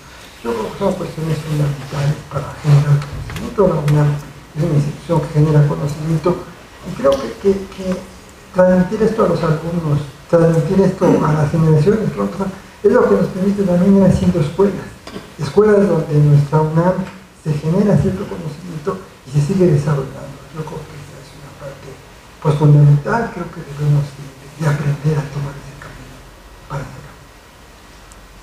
hacerlo. Bueno, sí estoy de acuerdo que se tiene que generar conocimiento, pero creo que también se tiene que aplicar. El año pasado asistimos a una competencia en Japón y logramos visitar a un centro de investigación en Nagoya, donde tenían coches autónomos que ya circulaban ahí en la ciudad de Nagoya. Estos coches estaban basados en coches comerciales de Toyota. Entonces, preguntándole al investigador, oye, ¿y tú modificas el automóvil? Dijo, no, le pedimos a los ingenieros de Toyota que nos ayudaran a modificar los coches para que pudieran navegar en la calle. Entonces, ellos tienen ahí a los ingenieros que fabrican los coches, entonces se les facilita poder modificar esos automóviles. Me quedé pensando que sucedió algo, el año pasado una empresa mexicana, una industria casera chiquita que hacen chocolate, mazapanes con chocolates, nos invitaron a que les ayudáramos a mejorar sus procesos. Entonces visité la fábrica, era una fábrica pequeña y tenían realmente un pipeline de fabricación del producto que habían hecho ellos. Entonces me enseñaron una maquinaria que era la que molía los cacahuates. Y le pregunté, oye, ¿esta máquina cuándo la hicieron? Me dice, pues la hizo cuando mi papá era dueño de la fábrica en los años 50 y se la hizo un ingeniero que trabajaba en los ferrocarriles. En esta época no hay nadie que pueda hacer esa máquina. ¿Por qué? Porque ya no tenemos esa industria que hacían los ferrocarriles, que se hacía en los ferrocarriles. Y lo mismo sucede con los coches. O sea, sí tenemos a Toyota, que vende coches, pero no tenemos a los ingenieros que nos ayuden a modificar los coches. Entonces creo que nos falta ligar lo que se desarrolla en las universidades con la industria que no hay. ¿Sí? Ese es un problema grave que yo veo en la actualidad. Nosotros hemos estado participando en la competencia del Robocop. En el 2008 por primera vez participó un equipo chino, les fue muy mal. Ese equipo chino fue mejorando cada año, hasta que en el 2014 quedaron campeones. Hace 2 años, en la competencia, hubo la selección de robots que se iban a utilizar, robots comerciales que se iban a utilizar en la competencia. Pues resulta que esos chinos ya tienen su robot comercial que lo venden. ¿Sí? Dije, bueno, nosotros que tenemos a Justine, que hemos estado trabajando, ¿por qué no hemos pasado del diseño de prototipo a algo que ya se pueda vender, que ya lo hicieron estos chinos? Pues nos falta lo que los norteamericanos le llaman la última milla. No tenemos la capacidad de pasar de prototipos a productos. Creo que ahí estamos fallando totalmente como país. Y el último comentario. Por supuesto que tiene que ser toda la gama de actividad, de la ciencia básica, la ciencia aplicada, la tecnología. De hecho, en los países avanzados hay un balance, o sea, hay un territorio para cada quien. Y se desarrollan todas las actividades. El problema es estar chimuelos de alguna actividad. Es el problema. Y tenemos que cubrirlo. Y yo sí les digo a los colegas científicos que a veces sí hay que dicen que la tecnología no es importante, pues que yo creo que la ciencia sin tecnología es una ciencia coja. Porque en todos lugares la ciencia se articula sobre la tecnología. Los descubrimientos científicos van sobre la tecnología que los hace posibles. Y ese círculo es un círculo virtuoso que aquí no hacemos. No podemos tener ciencia de excelencia y comprar toda la tecnología. Y es una reflexión que sí le queda a la parte de la ciencia. Abrimos las preguntas al público, si alguien tiene, por favor. A ver, aquí está Cristian primero y luego voy. ¿Quién más?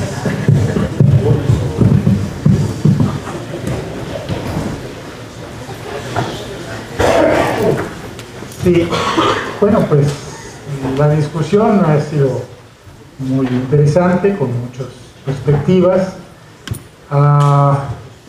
Yo retomaría un poco lo que dije ayer. El problema no somos tanto nosotros, el problema es el modelo económico en el cual está inserto México desde, pues casi desde la colonia. Mientras no veamos eso, nos vamos a echar la culpa a nosotros de otras cosas que no vienen al caso.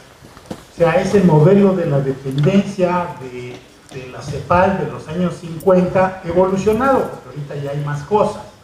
La industria se ha enriquecido, etcétera, etcétera. Pero sí, seguimos siendo un país subsidiario de las economías principales. Ese es el problema. No nos estemos rasgando las vestiduras ni peleando entre nosotros. Lo que necesitamos son liderazgos que nos digan cómo enfrentar a la política pública y dictarles para dónde se puede ir, de qué somos capaces. Eso es y capaces desde la ingeniería hasta la ciencia básica. Pero dejemos de estarnos peleando entre nosotros. Tenemos problemas muchísimo más grandes que ¿qué pasó? Pues no me dieron mi proyecto y tal, y los del SNISO no sé qué. No, hombre, por favor. Yo insisto, el modelo bonsai que presenté ayer, ese es el problema. El problema es que nos cortan las raíces sistemáticamente para no crecer. Así está diseñado. Y eso está diseñado desde Hacienda, toda la escuela de Chicago de Hacienda desde la época de la Madrid, sistemáticamente no ve a la ciencia ni a la tecnología, la ve para poderla enseñar, para decir, tenemos a Carlos Cuello, que es verdaderamente un garbanzo de a libra, y sí es cierto, pero pues es que te enseñan, pero nada más, para eso les sirves, para que te enseñen. Mira qué genio tenemos aquí. No, pues sí, está muy bien, está la ciencia y la tecnología en México, está toda, sí, pero pues hay muy poquitos Carlos Cuellos, hay muy poquitos, no podemos hacer. Entonces, voltemos al revés, veamos qué es lo que se necesita como modelo económico para poder hacer las cosas nosotros. Que las ideas que tenemos brillantes, aquí se han presentado algunas verdaderamente extraordinarias, las experiencias de todos ustedes han sido extraordinarias. ¿Por qué no fructifican? Porque no hay el cultivo, nos están cortando las raíces. Y nosotros mismos nos cortamos las hojitas con los SNIs y todas esas cosas y nos inventamos todo tipo de pretextos de que ¿por qué? Porque así es, pues tenemos que ser, etcétera, etcétera. Saquemos la cabeza y veámoslo desde arriba. Seamos realmente científicos del siglo XXI, de un país que quiere ser un país grande, que quiere satisfacer las necesidades básicas de su población y no estar nada más tratando de sacar un negocio, un startup, a ver si me hago millonario yo en Estados Unidos. No, nosotros tenemos suficientes problemas en México, suficientes problemas en México, muy complejos, que requieren ciencia básica y ciencia aplicada. Voltemos hacia allá. Y estoy de acuerdo con lo que dices, Carlos. En el momento en que nos tomen la palabra, pues vamos a tener que entrarle. Pero por supuesto. Muchas gracias, Cristian. Vamos, Boris. Bueno, ya me habías anticipado pues, que iba a tener que tener una participación forzosa. A ver, vamos a ver. Dos. Yo creo que ya es momento de que dejemos de lamentarnos de que la situación en la que estamos aquí ahorita es porque no ha habido un centro de computación de aula. Y yo ayer dije eso, no sé si lo mencioné, pero indudablemente que en su momento fue una debilidad, ¿sí? Pero las debilidades, ¿veis?, se transforman en oportunidades, ¿sí? Y la UNAM tomó esas oportunidades y las transformó en fortalezas.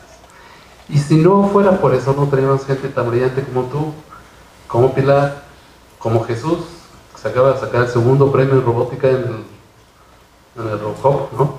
Ernesto Viesca, que es SNI 3, Sergio Rasbaum, que es SNI 3, y están distribuidos, institutos, facultades. Si no hubiera sido que la UNAM hubiera tomado hubiera transformado esa debilidad en una oportunidad, no tendríamos la variedad de cómputo que yo insisto es una de las virtudes que tenemos en la UNAM y es una de las virtudes, por ejemplo, del posgrado en computación, ¿sí? Entonces yo creo que ya es suficiente decir, es una lástima que hace 50 años, 40 años no se creó un centro, no se quedó de brazos cruzados la UNAM y somos importantes en computación, ¿sí? Punto 2. Lo de las aplicaciones, a ver, no entiendo. No sé si también te haces alusión a lo que yo dije. La computación desde que nació, y realmente desde que llegó a México, siempre fue multidisciplinaria. ¿Para qué trajo Nahuel Carrillo la computadora? Porque necesitaba hacer cálculos matemáticos para ingeniería sísmica, ¿sí? Fue una herramienta y después, gracias a que lo que tú estás diciendo, tienes toda la razón, la gente se puso a pensar en la computación como una ciencia y se ha desarrollado todo lo que es la teoría de la computación. Gracias a eso la computación es grande, ¿sí? Sin embargo, su carácter multidisciplinario siempre está ahí, porque si te fijas ahora, la computación es importante. ¿Por qué? Porque ha tenido grandes avances en otras áreas, ¿sí? O sea, no estamos asombrados de lo que hace la computación por lo que sabemos científicamente. Estamos asombrados de lo que hace la computación por lo que ha hecho. Y lo dije ayer, se ha convertido en una transdisciplina, al grado de que hay áreas como la bioinformática que sin computación no existiría. Y lo más trascendente de la computación es eso, cómo gracias a la computación hemos avanzado en otras áreas de la humanidad. Por supuesto que para hacer eso hay que seguir estudiando computación científicamente, pero el reto está ahorita, y es lo que todo el mundo está haciendo, transformar eso en un impacto importante para resolver problemas importantes de la humanidad, ¿sí? Y eso es lo que dice inteligencia artificial. ¿Por qué inteligencia artificial? Que tú lo ves así como una sonda. Sí, es cierto, es una sonda, pero hay que subirnos a la onda y hay que avanzar, ¿sí? ¿Por qué es tan importante? Porque ahorita tiene tanto impacto que prácticamente puedes hacer cosas muy trascendentes en cualquier aspecto de la vida humana, y por eso tiene un impacto impresionante, como tú mencionaste. Eso, el impacto de la computación en otras ciencias es lo más valioso de la computación, con todo respeto, y para eso se necesita estudiar científicamente la computación. Y finalmente, ayer dijiste, a ver, vamos a pensar en grande, con ideas chiquitas no vamos a hacer nada. Me parece que lo dijiste tú, no estoy seguro. Ahí están los modelos, Microsoft, Facebook, Google, todas esas cosas. Y ya hubo alguien, no sé si está por aquí, Adolfo, Guzmán, que dijo, ¿por qué no empezar pequeño? Bueno, a ver, mira, todas esas empresas, Microsoft, Facebook, Cisco, empezaron, ¿sabes cómo? No salieron, me parece que no salieron nunca de un departamento de computación. Salieron porque dos jóvenes se pusieron de acuerdo, pusieron su changarrito en el taller y tuvieron una gran idea, ¿sí? Y de ahí salió el monstruo. O sea, no es que Microsoft lo haya puesto a alguien, empezó con una iniciativa de personas que se atrevieron a pensar en grande, pero fue una iniciativa pequeña, y esto empezó desde pequeño hasta algo muy grande. Entonces tampoco, yo creo que debemos estar pensando, lamentarnos, o sea, yo escuché ayer un lamento, decir, ¿por qué no tenemos empresas como Microsoft? Microsoft la crearon, fueron así, y se hizo una cosa. ¿Sí? ¿Qué decía el doctor? Héctor. ¿No viene alguien atrás? Perdón, ¿quería hablar? Sí, creo que había alguien atrás, entonces...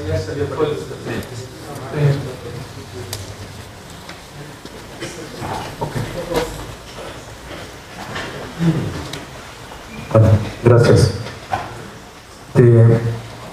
Me congratula mucho oír, también tengo muchos años aquí en la universidad y estoy de acuerdo en que hay muchas mentes brillantes, las cuales están aquí presentes, y esta sesión se ha convertido en una mesa redonda de reflexiones, lo que creo que es muy valioso, ¿sí? Yo he sacado aquí varias palabras, estoy de acuerdo con muchos de ustedes: identidad en la computación, ¿sí?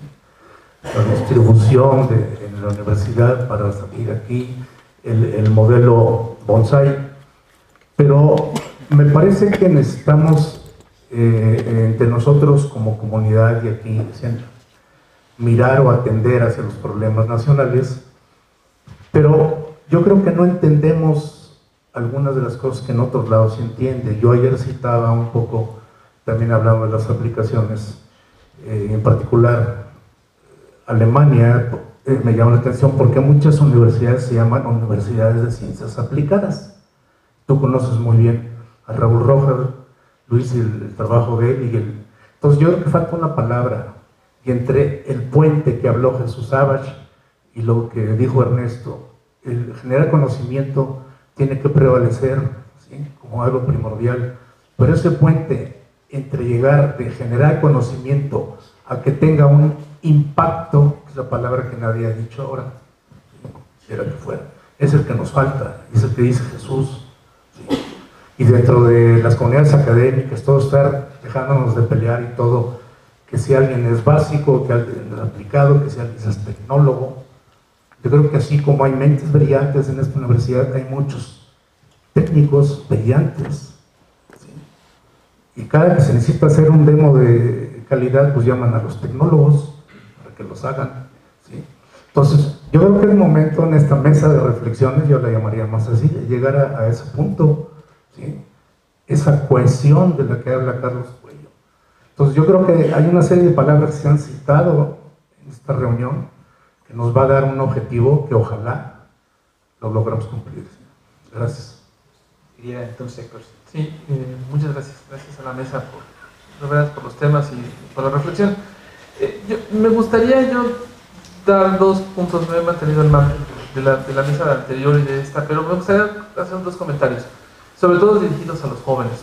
El primero es: estamos en un punto de inflexión de un área que es un área de estudio que estaban haciendo, y que si retomamos esta idea que nos dejó ver Carlos Coello, fue muy interesante. ¿Dónde está? ¿De qué área me tienen que evaluar? Es decir, un área que no se definía y que ahora está siendo protagónica en varios sentidos, a nivel mundial, y en áreas que no necesariamente es el punto de estudio del cómputo.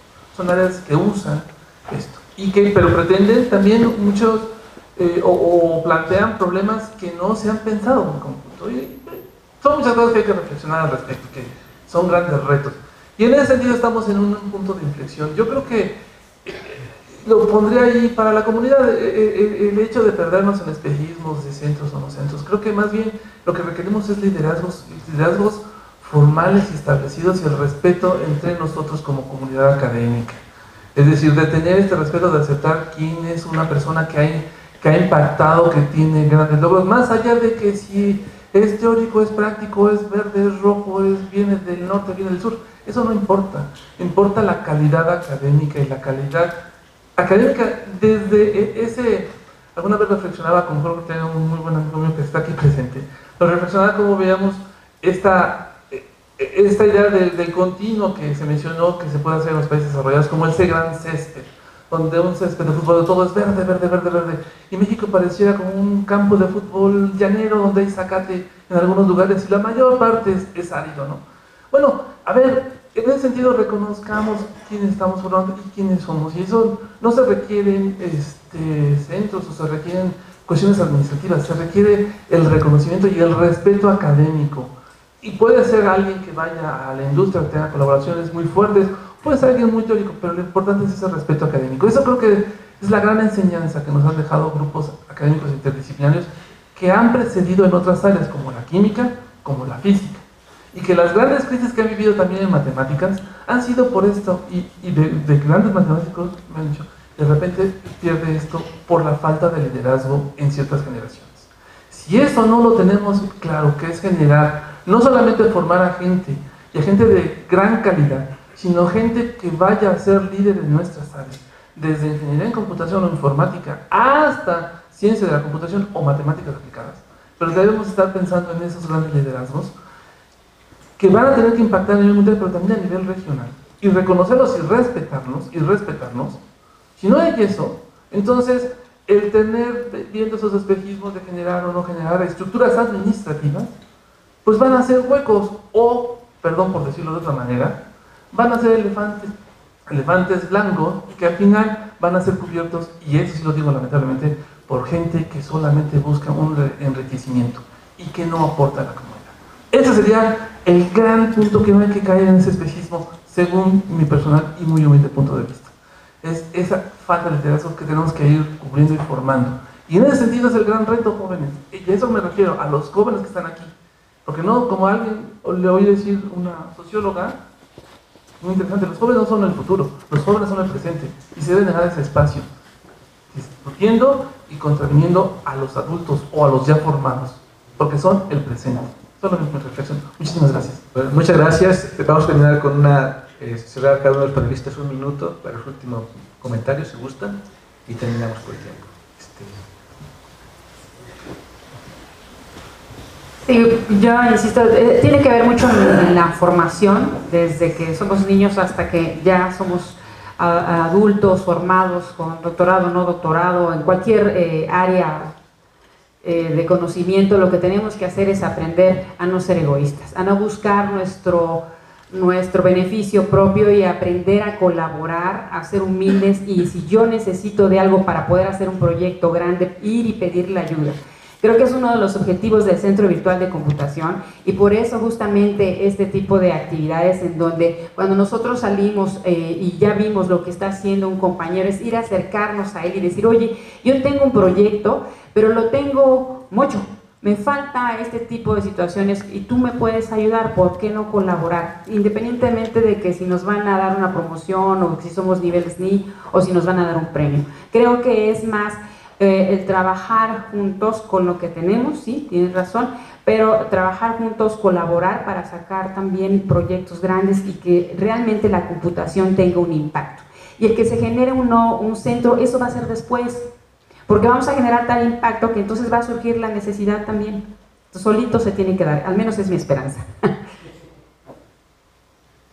Pues yo con lo que me quedo es, creo que hace una discusión muy interesante. Bueno, primero, esta discusión típica de las aplicaciones, el conocimiento básico es muy antiguo en computación. Hay por ahí un artículo interesantísimo que salió en Communications of the ACM hace algunos años, donde hablan de todo este amplísimo espectro que abarca la computación, ¿no? Y por eso es que es tan complicada aún para la gente de computación. Imagínense para los demás, ¿no? Es, creo, interesante, a lo mejor a este nivel de debate tal vez un poquito ociosa la discusión, pero no deja de ser interesante. Coinciden que en aras de la cohesión debemos vernos todos simplemente como gente de computación, ¿no? Que pensamos diferente y es perfectamente válido, y todos aportar algo a nuestra propia comunidad, a nuestro propio grupo, ¿no? Y tratar de no obstaculizarnos, al menos, si no vamos a ayudar a otros, cuando menos no meterles el pie. Y creo, eso es en aras de la cohesión. Coincido en lo del liderazgo, por supuesto, es fundamental, el hacer escuela, no el científico solitario que está en su torre de marfil publicando muchos artículos para hacer nivel 3, pero que no forma estudiantes, que no quiere dar clases. Eso yo lo he visto en otras áreas. En Simvestab tenemos ese problema en algunas disciplinas muy maduras, y hay muchas quejas de parte de CONACYT de eso, ¿no? De que esta gente no está creando escuela, y creo que es muy importante como científicos, buenos, malos, regulares, como seamos, crear escuela. Hay gente que son grandes educadores, hay grandes tecnólogos, hay grandes científicos, y eso lo tenemos que aprovechar. Creo de lo que dijo Cristian, no pude venir a la mesa de ayer, coincido bastante en esto de que hemos estado truncados, hay diferencias. Yo que he podido visitar otros países donde he visto cómo funciona su sistema, el de la India, por ejemplo, es fabuloso en términos de generación de conocimiento, al menos, muy diferente al de México por la forma en la que está diseñado, que cuando se independizaron de Inglaterra decidieron hacer las cosas desde cero ellos, y no depender de un país desarrollado, que en este caso hubiera sido Inglaterra, ¿no? Eso no pasó acá. Y pues sí, pero yo creo que todavía estamos a tiempo de poder hacer algo. Espero que cuando yo me muera pueda haber algo en esa dirección, y estar preparados para cuando el cambio ocurra, responder nosotros también como comunidad, ya no solo como individuos, ¿no? Más allá, estas discusiones yo no las veo inútiles, discutir si debe haber un centro o no. Algunos lo vemos como una cuestión de la identidad de nosotros como comunidad, de si se nos da importancia o no desde la perspectiva del impacto de la computación, que es más que evidente, creo, para toda la gente, incluidos, por supuesto, los que no somos, la gente que no viene de computación. Pero eso a lo mejor es un símbolo, y lo que debemos ver más es qué le podemos aportar al país. Y si nos preguntara un gobernante, bueno, ¿ustedes qué quieren? ¿Qué le pediríamos al gobernante? Imagínense que llega el 1 de diciembre el presidente con la Academia de Computación y nos dice, ¿ustedes qué quieren? ¿Con qué los haría felices a los computólogos? No van a pedir, queremos ser nivel 3, todos niveles menos. Habrá que pensar pero algo que a cambio va a decir, pero ¿ustedes qué le van a dar al país? ¿No? Supongan que les doy eso, ¿ustedes qué le van a retribuir al país? Y tendríamos que estar preparados, y algunos llevamos años, yo llevo 20 años pensando en eso. Si me hicieran esa pregunta, ¿qué contestaría? Porque no es trivial. Bueno, yo quisiera más que nada dirigirme a los jóvenes. Bueno, y creo que esto es válido para todos. Yo creo que realmente lo que nosotros necesitamos es el cambio interno. O sea, yo creo que es una actitud el quejarnos de falta de recursos, o de falta de instituciones, o de falta de centros. Yo creo que lo importante realmente es lo que nosotros hagamos. El reto es cambiar nosotros mismos. O sea, si nosotros, cuando llegan mis alumnos y ponen un problema de tesis, tienen que estar apasionados en resolver ese problema. El reto no es cambiar a los demás, el reto es cambiar nosotros mismos. Porque realmente de nosotros sale hacia afuera, no es de afuera hacia adentro. Realmente yo creo que lo más importante es que nosotros tenemos una ilusión, nos gusta mucho el área, debemos de trabajar, pero trabajar nosotros, el cambio, lo que queremos lograr. El cambio hacia los demás se puede dar hasta por inferencia. Entonces yo creo que sí es una actitud muy positiva para los jóvenes, y todo, más que quejarnos de lo que nos da la universidad, lo que nos falta, realmente es lo que nosotros damos, lo que nosotros podemos hacer hacia afuera. El reto verdadero no es cambiar a los demás, el reto verdadero es cambiar nosotros. Cada uno de nosotros tiene nuestro reto, nuestro objetivo, nuestra meta, y ahí esforzarnos. Y más cuando se es joven, pues realmente con esa actitud es como realmente se pueden hacer las cosas. Yo creo que el reto es interno y es hacia afuera. Bueno, considero que el reto es cómo evaluamos a nuestros investigadores o tecnólogos, y también cómo evaluamos a los estudiantes. Tenemos un garrote y una zanahoria. Entonces, lo que queremos depende del garrote y la zanahoria. Desafortunadamente, ahorita el garrote es numeraria. ¿Cuántos artículos has publicado? ¿Cuántas tesis has dirigido? Sin ver la calidad. Les voy a contar un caso así rápidamente. Conozco una investigadora del CIMAT en Guanajuato, que la conozco muy bien. Le pregunté, ¿cómo está tu hijito? Está muy bien. Ya quisiera tener otro niño para que la acompañe, pero no puedo. Le digo, ¿por qué no puedes? Porque tengo que publicar artículos y no me sacan del SNI. Entonces, oye, es terrible. O sea, publicar solamente para cumplir cuotas, creo que es lo más terrible que le está pasando a este país. Entonces tienes a jóvenes investigadores que su único objetivo es, lo que mencionó ayer Guzmán Arenas, es publicar para ganar puntos. Eso creo que tenemos que cambiar, entonces, el garrote y la zanahoria para cambiar esa perspectiva.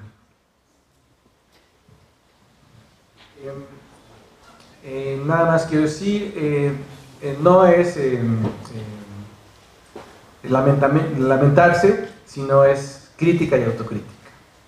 Y la crítica y la autocrítica son un ejercicio continuo que tiene que llevarse a cabo siempre.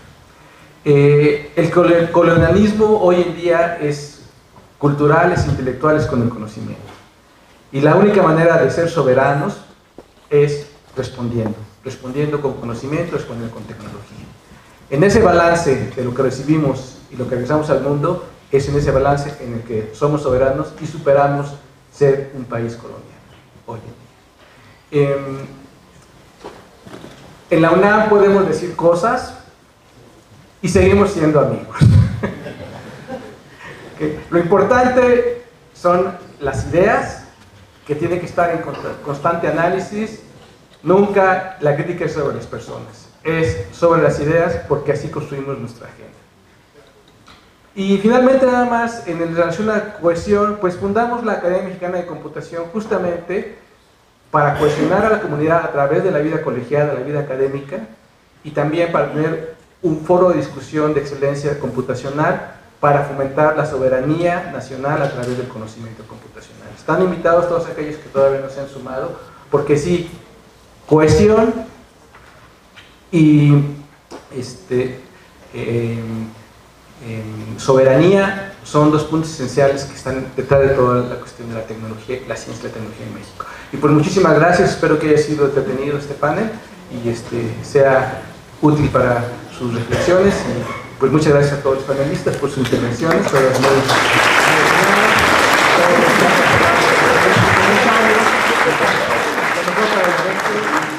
muchas gracias a Boris y a Héctor por organizar un evento, por llevar a cabo esta iniciativa del Centro Virtual de Computación. Creo que es algo sobre lo que tenemos que cuestionarnos y seguir hacia adelante, y pues muchas gracias por el esfuerzo.